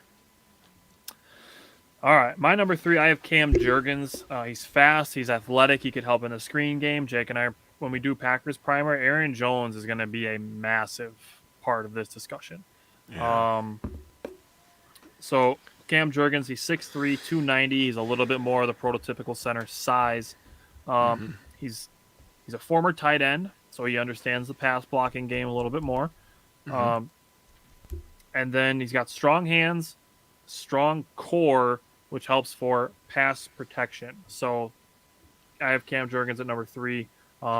He's really solid all the way around as far as physicality is concerned, and then his high IQ in the passing game. My number 3 is Alec Lindstrom out of Boston College. He's a very, very good pass blocker. Very, very good out of his three-point stance.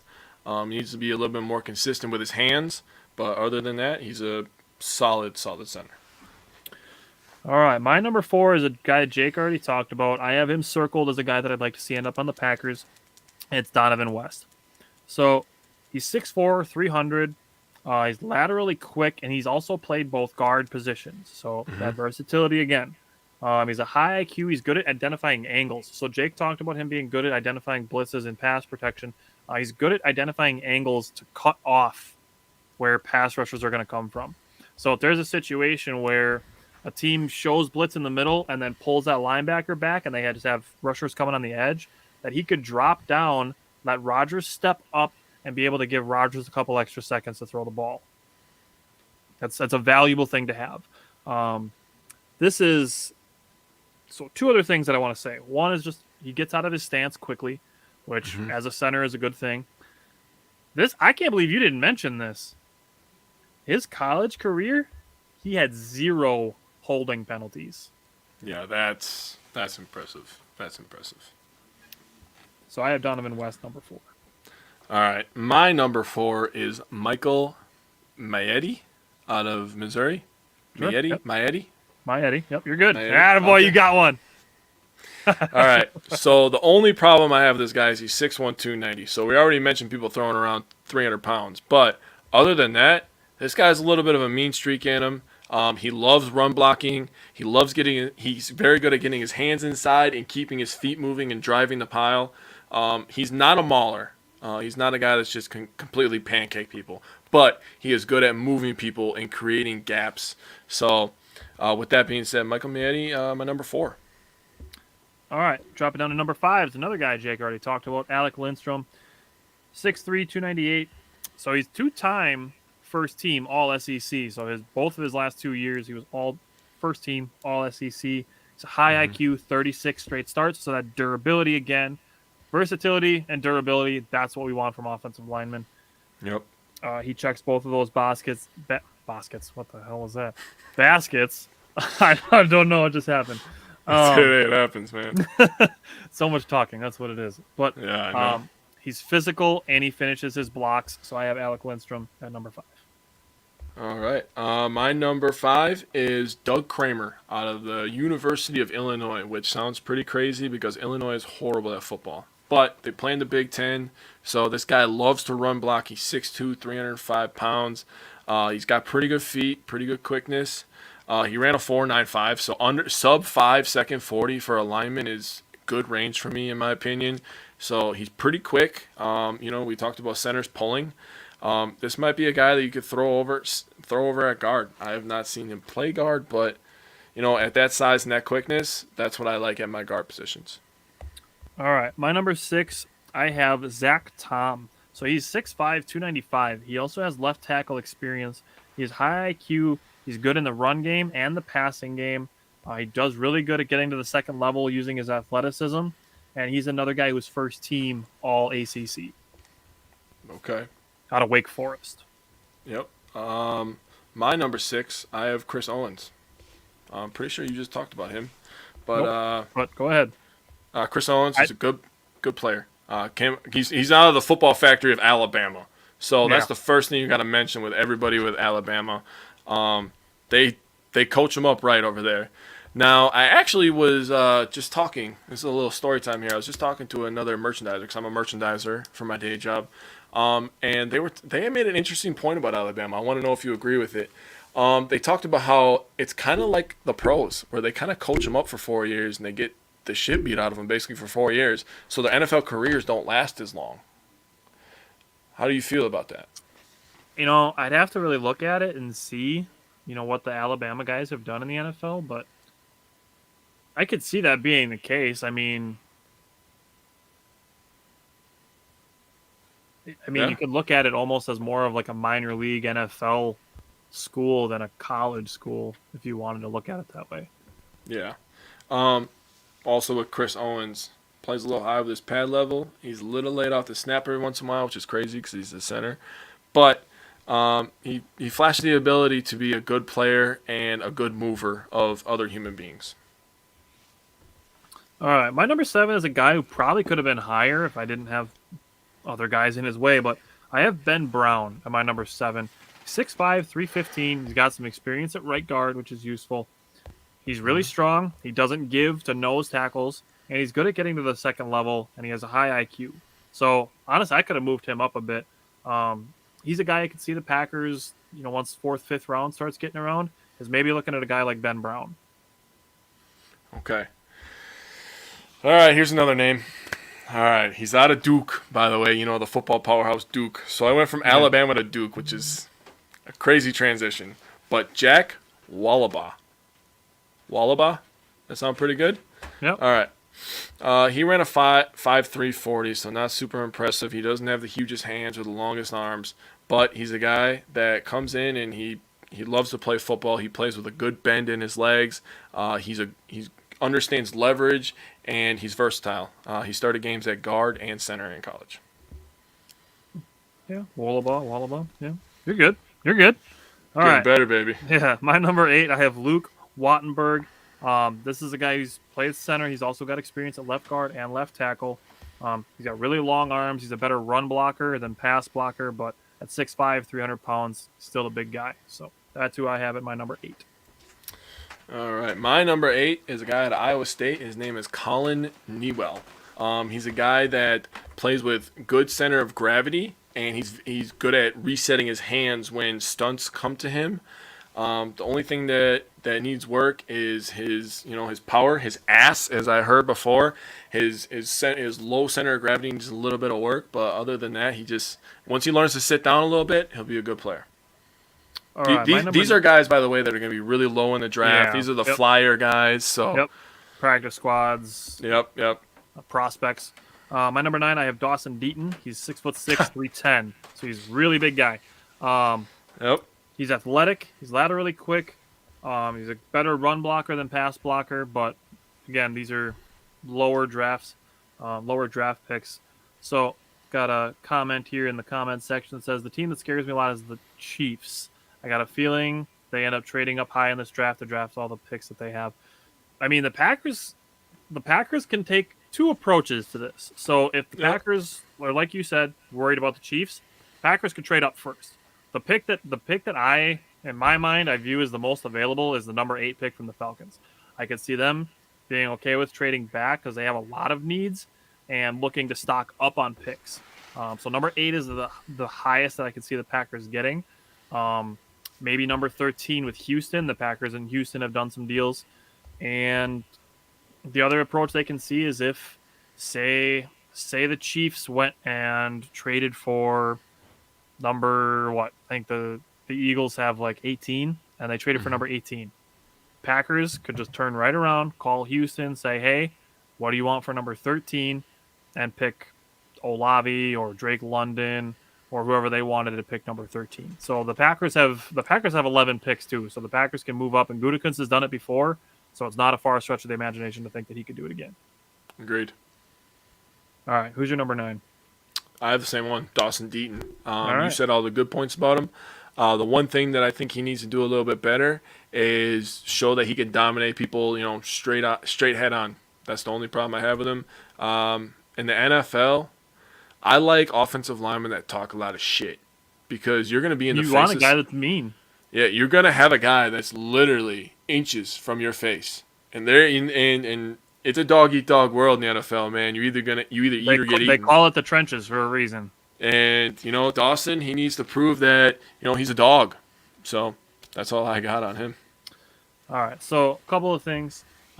Steve, the Chargers moved from San Diego to LA. Just want to toss that out there. But yes, they are missing picks. They traded for Khalil Mack, so they're missing some picks there. San Diego, the LA Chargers at 17. Moving from 22 to 17, you're probably going to have to give up probably a third-round pick in addition to number 22.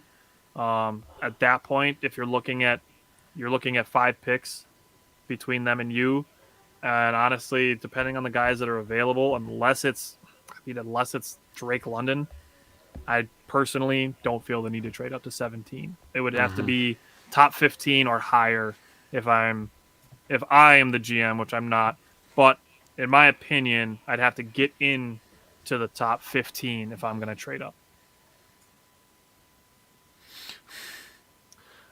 He said, just listen to ESPN podcast. They said Chiefs can trade up all the way to 11 with 29 and 30. Now, so there's 2 ways to look at that. So the Chiefs are at 29 and 30, so they're right after the Packers. They can move up to 11, but they only get 1 first-round pick when they do that. This is a super deep draft at a lot of positions, like tackle, wide receiver, tight end. There's some good edge rushers. I mean, there's some really good players in this draft. Having 29 and 30 versus having number 11, I don't know that I would do that.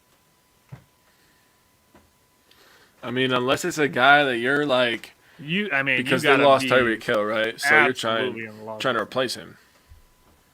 Yeah, you got to be like, all right, our guy's here at 11. This team, or this team can take him.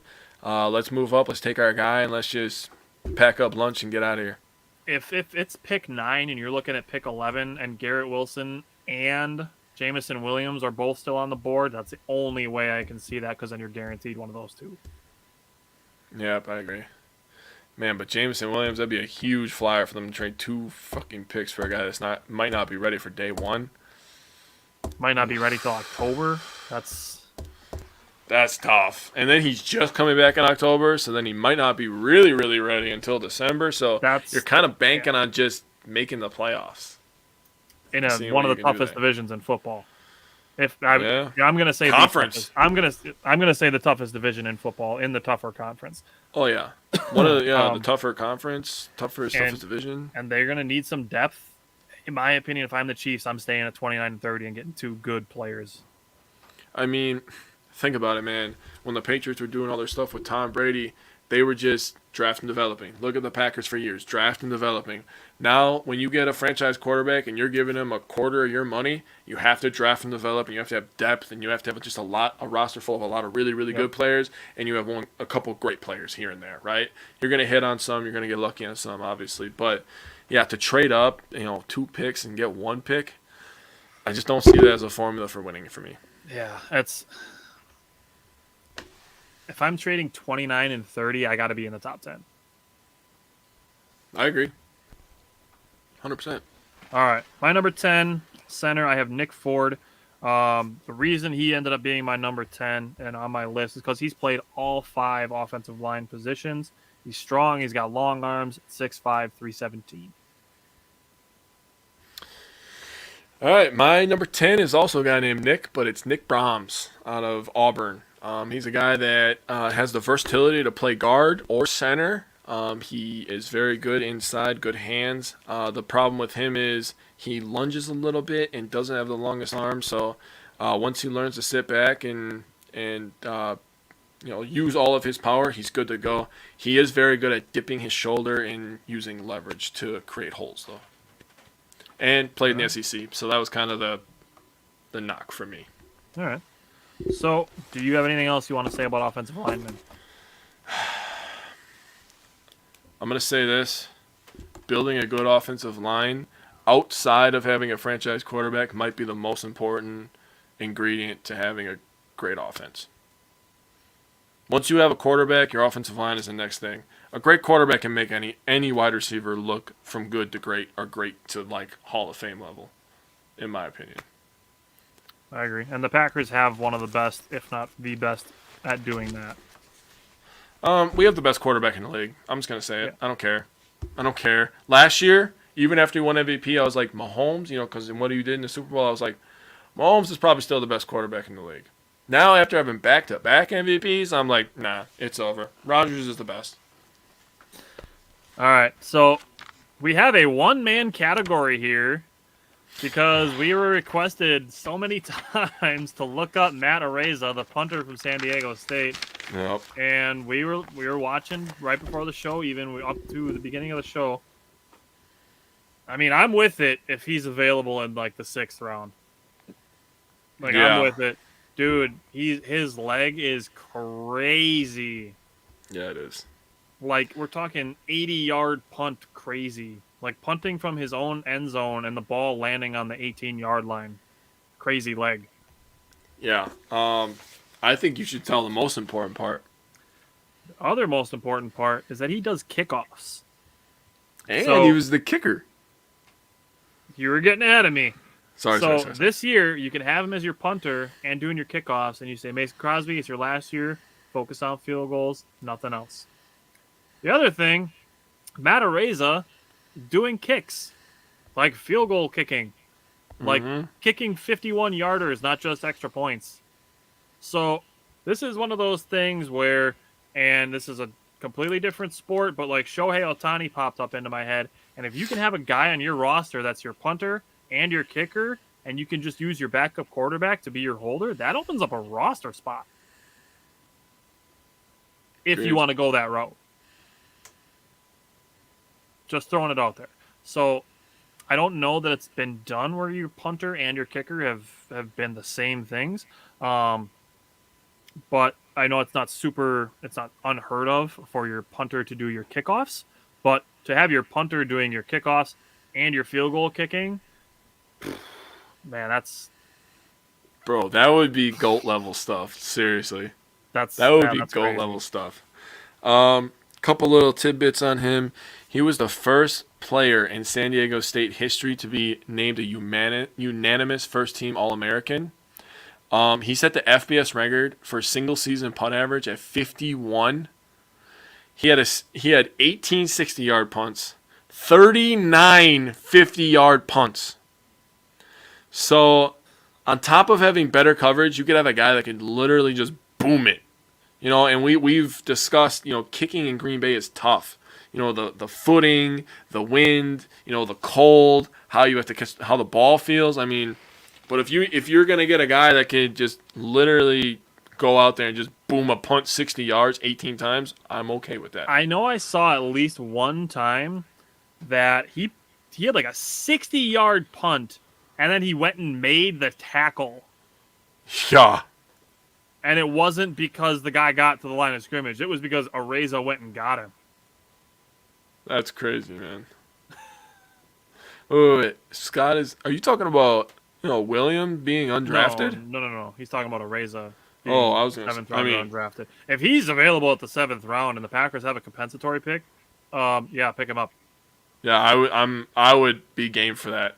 We got to find out who said this. We got to find out who said this. I would seriously consider him in the 6th round, definitely in the 7th round. Oh, I agree, Scott. That's why I brought up the weather thing. Even if you take 10 yards off of his punts and then he's only punting 60 yards instead of 70 or 80. Yeah, okay, that's still good in the NFL, agreed. But, I mean, So, even if he was punting it in warm weather, right? In the NFL, you're going to have to play in cold weather eventually, so he's going to have to do it eventually. So, right. And probably more than once in a season. So why not do it for 9 games a year? So I want to address this question because I think it's a good one. We were just discussing about Jameson Williams being a potential top 15 pick. Now we also mentioned the earliest estimates that I've seen this was from Jameson Williams personally with his recovery schedule is that he could be back as early as August, around October. So he said 5 to 7 months. This tweet that he put out was a little over 2 weeks ago. He said 5 to 7 months, which would be August to October. Now, if the Packers are at 22 and Jameson Williams is there, yes, I feel comfortable drafting him. Two reasons. One, the Packers have another first-round pick, so they could spend that on whatever they wanted. Two, this is a deep wide receiver draft. Jameson Williams, if healthy, all last season is possibly the number 1 overall wide receiver in this draft. And then, like I said, Packers also have another first-round pick, and it's a deep wide receiver draft. So the Packers could go with Jameson Williams at 22, pick whoever they want at 28, pick whoever they want in the first round or their first pick of the second round, grab Alec Pierce in the second round, draft Khalil Shakir in the third or the fourth round, draft Romeo Doubs in the fifth round, and still have a stable of wide receivers to potentially battle for playing time with Jameson Williams waiting in the wing. Dude, we talked about wide receivers a lot last week, but there's just so many options. And, I brought up Donald Driver today because you just never know when a wide receiver is going to hit. You don't know which guy is going to be the hardest worker, who's going to have that mindset. So just because we draft one in the first round doesn't mean that they're going to be studs. I definitely want us to draft one in the first round just to, kind of make Rodgers a little bit happy. That's part of it. Yep. But there's a lot of guys, man. Me and Tyler both have different favorites. I'm hoping that, my guy is projected to go in the first round. So I'm hoping we get him at 28. And then I'm hoping, with our pick 53, I believe it is, or 55, I'm hoping that we take Alec Pierce with that pick so that both of our boys can be on there and we can just go crazy, man. I think he's going to be a legit number 1 wide receiver long term. Oh, yeah. I think Jameson Williams is all of that, dude. Jameson Williams is a stud. And he has a track background. I talked about it last week. He has a track background, so, he's one of those guys, and this is kind of a joke that I've said with a couple of my other buddies. He makes fast people look not fast. That's how fast that guy is. He's fast. Oh, you like Dotson? Me and Tyler aren't high on Dotson, but we are really, really high on Olave. He was actually my number 1 wide receiver. Yep, I had him 4th after Wilson, London, and Jameson Williams. I love London too, dude. Oh, if we're at 22 and Olave and Jameson Williams are available, who do you pick? Right now? Well, I'm going to take Olave. He's ready day 1. Yeah, I agree. Jalen Naylor, actually, he was my number 15, I think, wide receiver. Yeah, you liked him a lot. Yeah, he was my number 15. He had a really high RAS score, good hands, good route running, good speed. Yeah, I had Jalen Naylor number 15. And yes, there's tons of wide receivers. And, at the end of the day, we just need to get a couple guys that understand positioning and route running because Aaron Rodgers is going to put it on the spot. And Aaron Rodgers can throw guys open. Christian Watson, I had at number 5. His Christian combination Watson. Of size and speed is insane. 4'3" at 6'5". The other thing that Jake and I have been in agreement on is we think the Packers are going to draft 2 wide receivers, and then after the draft passes, that they're going to look to bring in a veteran, whether it's a free agent or a trade, but they're going to look to bring in a veteran that has a complementary skill set to the guys that they draft. If they do this, if they trade for a wide receiver now, they're kind of handcuffing themselves. If they say they traded for DK Metcalf, just for an example, now you're not going to want to necessarily draft a fast, big, physical wide receiver. You're going to be looking for slot guys. You're going to be looking for good run blocking guys. Whereas, possession guys. Yeah, possession receivers versus if you go into the draft, pick the wide receivers that you want, then you can get guys to fill in around them. I called Olave the best route runner in my opinion. He's the best combination of route running and hands in this draft. Although Garrett Wilson is very good. Yeah. Garrett Wilson and Olave are very, very, very good. Watson also returned. Yeah, there's a bunch of guys. There's a bunch of guys in this wide receiver in this draft that do returns. Romeo Doubs is one. Justin Ross is one. I kind of want us to get Dobbs, dude. He has such a sick name. I know he has a cool. He's such a sick name. All right. You got anything else football related? No, let's get sad. Let's talk baseball. At least it ends on a happy note. So, we got that going for us. And actually, True. The Brewers game probably just started. Yeah. As long as they don't cry, oh my God. As long as they don't. So, it's 4 minutes after the game was scheduled to start. Did you see what happened with Garrett Cole? No, what happened? Garrett Cole was whining about a game starting late by 4 minutes. Are you serious? And he said the late start affected him. 4 minutes. Oh my god. All right. Okay. Well, let's talk about the Brewers Cubs series. I'm just I'm just gonna keep saying it. Put a damn roof on your stadium. It's annoying that you play in the Windy City where it's always rainy in April. Like, put a damn roof on your stadium. Get a retractable one. You can open it up when it's nice. You can close it. That way you don't have to cancel games or play in really crappy conditions like Game 1. I'm gonna tell you. It was very annoying that we lost to the Cubs because both of the receivers and grocery managers that I had to deal with at my festival this weekend are Cubs fans. So that was really annoying because I was wearing my Brewers shirt one of the days. So thank you, Milwaukee, for that. The freaking Cubs, man. I can't believe we lost the series to the Cubs. And Game 2 was so freaking 9-0 to the fucking Cubs. Are you kidding me, bro? Are you kidding me? Oh, man, I talked all that shit. And our top two guys.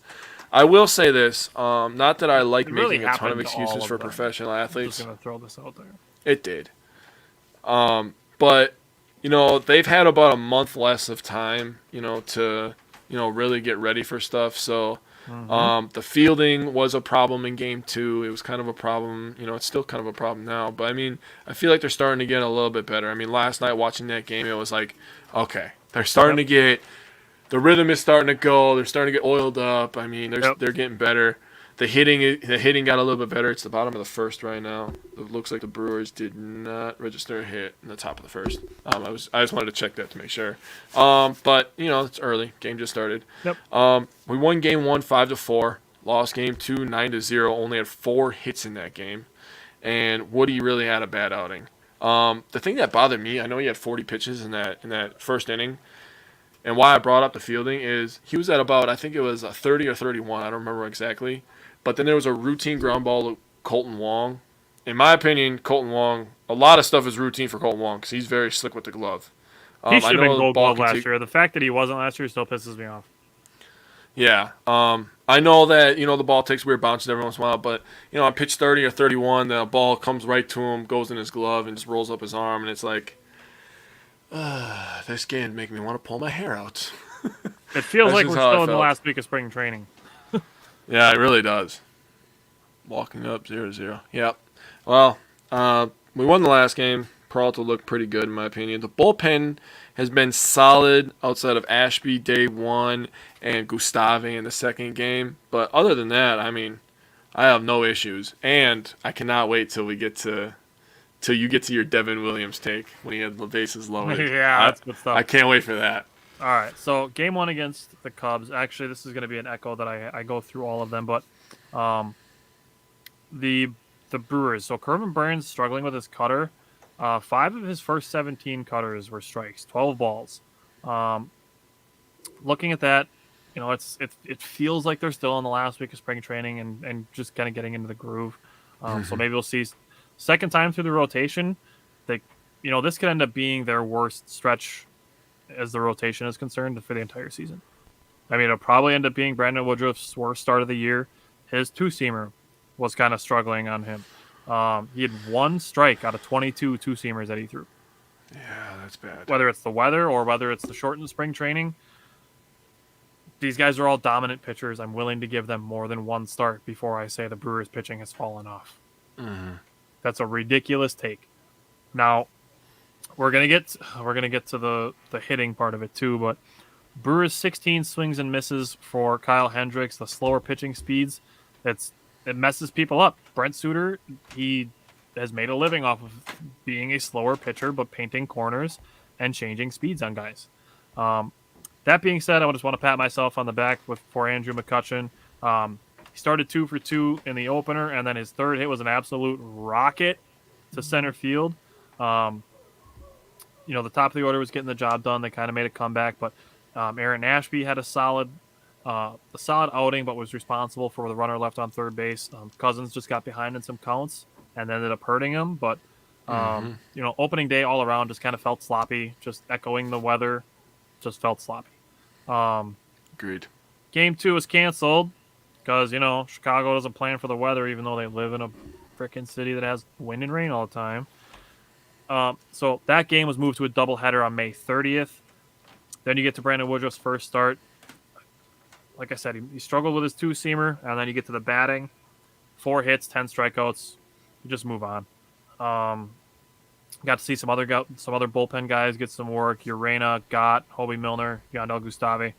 And then Andrew McCutchen talking about his hit by pitch. So Jake and I are going to discuss unwritten rules when we do our bonus episode on Friday night and hitting guys with pitches. So he knew it was coming. Wilson Contreras got hit earlier in the game, and the Cubs were going to throw back at one of the Brewers, and they picked Andrew McCutchen for some reason, even though he's only been here for 3 games at this point. Yeah, for real. And so what he does, the first thing he does is he throws a slider for a strike, and then he hits him. Like, if you're going to hit somebody, just do it right away. First pitch. Just get it out of the way. Make sure it's not fucking 100 miles an hour or at his head. What Andrew McCutchen brought up was a pitch that he got hit by in 2014 actually broke one of his ribs. So he was a little bit frustrated by when the hit by pitch came, not because it came, but when. Mm-hmm. So, that's something. But I posted the meme of the Joker, and I said, people lose 2 games at the beginning of the season. Everyone loses their minds. The number of people that I saw like jumping ship after 2 games. Oh my God. 2 games makes up 1.2% of the season. Yeah. The Braves started 0-4 last year, and people were freaking out about 0-2. Like a few years of regular season success and a couple of playoff runs, and all of a sudden Brewers fans just insanely spoiled with ridiculously high expectations. Like, don't do that to yourself. Like, have some perspective. Take a step back. Come watch the Wisco Fanatics show. We'll calm you down. Yeah, seriously. So, already I saw people being like, move Yelich down in the lineup after Game 2! He's actually move Yelich down in the lineup. Stop with that. If anything, move him up. He's hitting for contact. He's on a 4-game hitting streak now, and he's reached base in all 5 games up until tonight. Yeah, I thought he was playing pretty good, in my opinion. He's batting like .333, I think. Like, people need to chill out. Imagine if he bats .333 for 162 games. I bet people won't be saying move him down the lineup then. People need to just calm down. You know what 2 games in Major League Baseball equates to in baseball, in football? Like 2.5 minutes of 1 quarter. Yeah. Like, just calm down. There is a massive sample size in baseball. Do not compare 2 games to the other 160 that are still to come. Right. Do not compare one start by Burns or Woodruff or Peralta or Hauser, who all struggled with walks, and compare it to the other 30 starts that they're all going to make this season. I actually, I have a stat for you, Scott, on the 2-out walks. On the 2-out walks, yeah. I texted it to Tyler yesterday during the game we were watching and talking. 14 of the 26 runs the Brewers have given up, they didn't even give up a run after this point, after I heard the stat, were after a 2-out walk. So walks hurt you no matter what, but a 2-out walk, it just gives teams confidence. Like, oh, okay, this guy's coming up. Now this guy's coming up. We can extend this inning. Yep. We got a guy on base. Let's see if we can get a bloop and a blast or something like that. That's just how baseball works, man. And Yelich definitely isn't the problem. Yeah. So it's really collective. I have a stat that actually highlights one of the problems. So the Brewers in the 2-0 game, they lost to the Orioles. Hauser had 3 walks, ended up hurting him. Aaron Ashby was actually a bright spot of this game. Pitched 3 1/3, only gave up 2 hits, had the 2 walks, and 4 strikeouts. Now, this is weird because he had Andrew McCutchen leading off the game, which is kind of weird, but whatever. Let's have it. This is where a lot of people are complaining the Brewers can't hit. The Brewers had the same number of hits as the Orioles in that 2-0 game. They just couldn't string them together. Mm-hmm. They just can't put them together. They can't stack hits on hits. It's all like 1 hit this inning, and then a ground into a double play, and then a hit and a walk, and then a couple flyouts and a strikeout or something like that. So the Brewers, up until that 2-0 game that they lost to the Orioles, were 2 for 22 with runners in scoring position. Yeah. That's rough. That's rough. The law of averages will tell you that number will get better, and the Brewers won a game since then, so they won yesterday. Yesterday, Eric Lauer was actually pretty good outside of really just one hit, and Cedric Mullins needs to chill. He's playing really well. Good for him, but he needs to chill. Play well next series. He was responsible for all of the Orioles' runs yesterday, and he hit a double in the ninth inning, I think.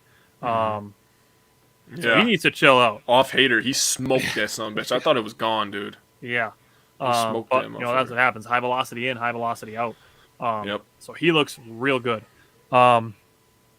Brewers, just the team command hasn't been great to start the game, or to start the season. 6 walks as a team. Liked a lot of things that I saw from the bullpen here. Jake Cousins, he got himself into a jam, worked a strikeout with a 95 and 96 mile an hour fastball.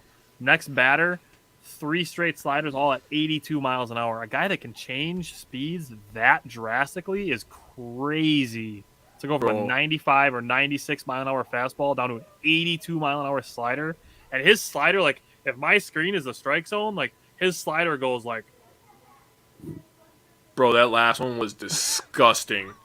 And I texted this to you. I was like, that last one shows me that guy did not know what was coming. He had absolutely no idea. Oh, my God. My girlfriend's on the comments, sounding like a fool. Here we go. Okay.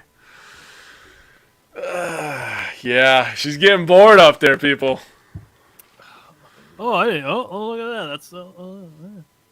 That's displayed that on the screen and everything. Hey, Tyler, that's your fault. That you are the one that pushed me over there that night, okay? That's true. Everything that I deal with her, I go like, man, God damn it, Tyler. I just blame you. I yell at you all the time. Like, man, fucking Tyler.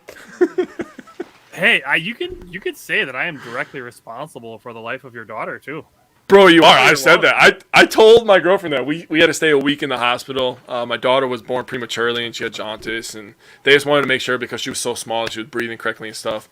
And one of the days I was just like, man, all this happened because Tyler pushed me towards you. That's crazy. So, sorry, Cece. You're welcome, Jake. I'll just throw that out there. Thanks, bud. Hey, that's why you're going to be the best man at my wedding, man. But I do agree. I mean, Jake is sexy. Look at that beard. Oh, no, I shaved it because I was trying to clean up the other day, man, and I ruined the line, and I was like, oh, shit. I ruined the line. Gone chin strap. Just got rid of the mustache. Go chin strap. Go full douche. Bro, one day I'm going to do just mustache. I have never seen a dude that has a chin strap have a really nice personality.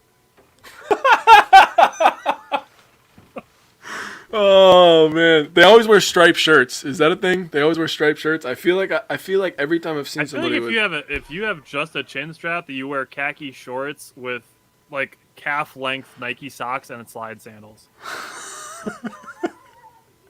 Oh God, don't. We're looking for clips of the show to come out later this week. That's going to be the first one. All right.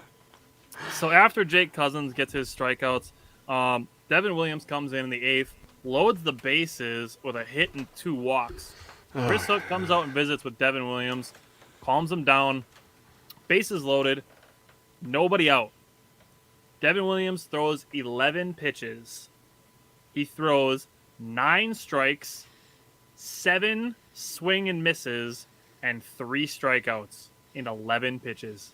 Bro, that dude literally, he got talked to by the coach, and he's just like, okay, fucking bet, dude. And he went Super Saiyan, and he went fucking nuts. I was just like, it's like, why didn't you just do that? He went he was Jacob Barnes. I hated Jacob Barnes when he was on the Brewers. Like, I swear every time he pitched, he threw a 95 mile an hour fastball right down the middle of the plate that got hit for a home run. Every time he appeared in a game, I swear to God.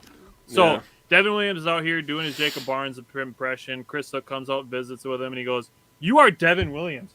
You are the 2020 NL Rookie of the Year and the NL Reliever of the Year." And he's like, shit, you're right. I am Devin Williams. And he throws 11 pitches, 9 strikes, 7 swing and misses, 3 strikeouts. I gotta say, I like the hair. The hair is looking pretty swaggy in my opinion. He looks kind of cold-blooded out there. And yeah, Devin Williams, you have that changeup and that fastball. Come on, man, just settle in. Yeah, don't throw any more cutters. Like he tried it. Yeah, he throwing really bad too. It's like, he did not even get close to a spot. Do it when there's 2 outs and nobody on base. Then try your cutter out. And you haven't worked in a couple days and we're up 7-1. That's the time to work on your cutter. and then he's got that balance of fastball changeup. So like we were just talking with Jake Cousins, who can throw a 95, 96 mile an hour fastball and then an 82 mile an hour slider. Devin Williams is the same thing. He throws 95, 96, 97 mile an hour fastball and then an 80 mile an hour changeup that goes like. Yeah. You just have no idea what to do with it. Good luck anticipating 97 and then seeing a pitch that comes at you 17 miles an hour slower and drops right as it gets to you. Scott, who got the hit? I'm guessing it's Rowdy because he said Rowdy's a beast. Oh. That is context clues, baby. I like that. All right. So, bats are coming around. Yelich, like I said, 4-game hitting streak has reached in every game. Bruce had 9 hits. They just got to keep putting them together. That's all I got as far as the games they've played so far. Yep, I agree. The offense will come around, I think. I think, we added enough bats, and I think they'll definitely look to add more. That's what's going to happen. Oh, yeah. The pitching, though, everybody needs to relax. The pitching will settle in. We have way too many arms. Yeah. Way too many arms. That plays perfectly into what we're going to talk about next, so continue. The last thing I'm going to say, it is fucking April. Relax. It's fucking April, okay? Just relax. Settle down. The Bucks, I literally said this to Tyler, the Bucks started the season under 500 as the defending champs. And now look at the playoffs. They are probably the favorite, if not, because, I think Vegas, they're like third. Because Vegas is really gay. Miami. And sometimes they put the net, for some reason, they put the Nets above us. I have no idea why. But it's like Phoenix, and then I think the Heat and the Bucks are even at like plus 700. Yeah, well, Rowdy scored from second, ran through a stop sign, up 2-0. Atta baby. And Bruce, that's ballsy. Especially for Rowdy. So this has nothing to do with anything, but I played the show and I played a game online. Dude, Rowdy has like 9 speed. 9? He's 9. It's bad. 9. Yikes. And bro, I smashed a horn with it. It went like almost 500 feet. It was perfect timing, power swing. Bah! I crushed the White Sox. But anyways, 16-19. James, that's a good point. Celtics started 16-19. Like I mentioned, the Braves started 0-4 last year and won the World Series. Like, calm down. If it gets to Memorial Day and the Brewers are 20 games under 500, then yeah, I'd hit the panic button. Yeah, I agree. But it's way too early.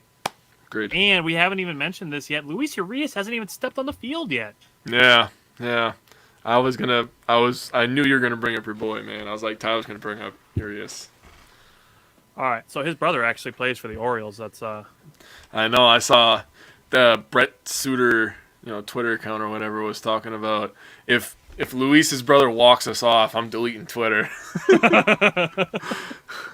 All right, so coming up for the Brewers after tonight's game, they start their first homestand. It's a 7-game homestand against 4-game series against the Cardinals, and then a 3-game series against the Pirates.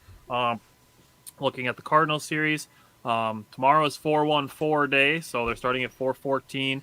Brandon Woodruff's going to be the starter for that one. Craig Counsell announced the starters through the weekend. So the 4-game series with the Cardinals, the starters are going to be Brandon Woodruff, Freddie Peralta, Adrian Hauser, and then on Sunday, Aaron Ashby is starting. So I love Ashby. I think I do too. He's gonna be so good. He's his slider. His slider's nice, bro. He's got a nice slider. Dude, he throws a 97 mile an hour fastball. He's like Josh Hader if he had become a starter like he was going to instead of moving him to the closer role. Dude, Josh Hader as a starter would have been nasty, I think. That's what he came in as. Yeah. Brewers moved him to the bullpen. Yeah, we'll see what happens with Urias. I mean, the updates haven't come in a lot, but the ones that have come in is that he's coming along slowly, which is fine. It's early in the season. Bring him on slowly. I'd much rather have that than risk a longer-term injury. But that's what we got to look forward to. Woodruff, Peralta, Hauser, and Ashby against the Cardinals. Get some division wins against the Cardinals and the Pirates. And we'll hopefully finish out the one tonight against the Orioles. You got anything else? Yes, sir. No, man. This is going to sound crazy, but I haven't seen the new Spider-Man yet, and I got it out of the Red Box. So Oh, look at I'm this guy. I'm going to watch some Brewers and then going to watch some new Spider-Man, baby. So then we can finally talk about it. I've been telling all my friends, don't say a damn word. Don't say a word. All right. I got Courtney going through all of the Marvel movies, so we just watched Captain America, so we're probably going to start Thor tonight. There you go. All right. Don't forget, next Thursday night is going to be the Packers draft special live show at the Kiel Parker Johns. And if you have any potential rule changes that you would like discussed, that you don't like, any of that stuff, let us know. You can message us, comment on stuff. And if you're close to Kiel, come see us live next Thursday and meet up with us and hang out with us and get some good food. Yes, sir. All right. Also, Scott, the answer is Chicago. It's always fucking Chicago. Fuck Chicago. Yeah, definitely Chicago. I at least respect the Cardinals, even though I don't like them. Me too. I respect the Cardinals. The Cubs, they literally could get their season canceled, and I would laugh my ass off because fuck them guys. I'm this close. Like, I am this close to disliking the Dodgers more than I dislike the Cardinals. Yeah. Like I said, I at least respect the Cardinals. I have no respect for the Dodgers franchise. I agree. Literally none. I agree. They're the new Yankees. And the Yankees are just as bad, but that's more their fan base than their franchise that irritates me. Yeah, I agree. All right, man. I will see you Friday night. All right, see you Friday, buddy. Peace out.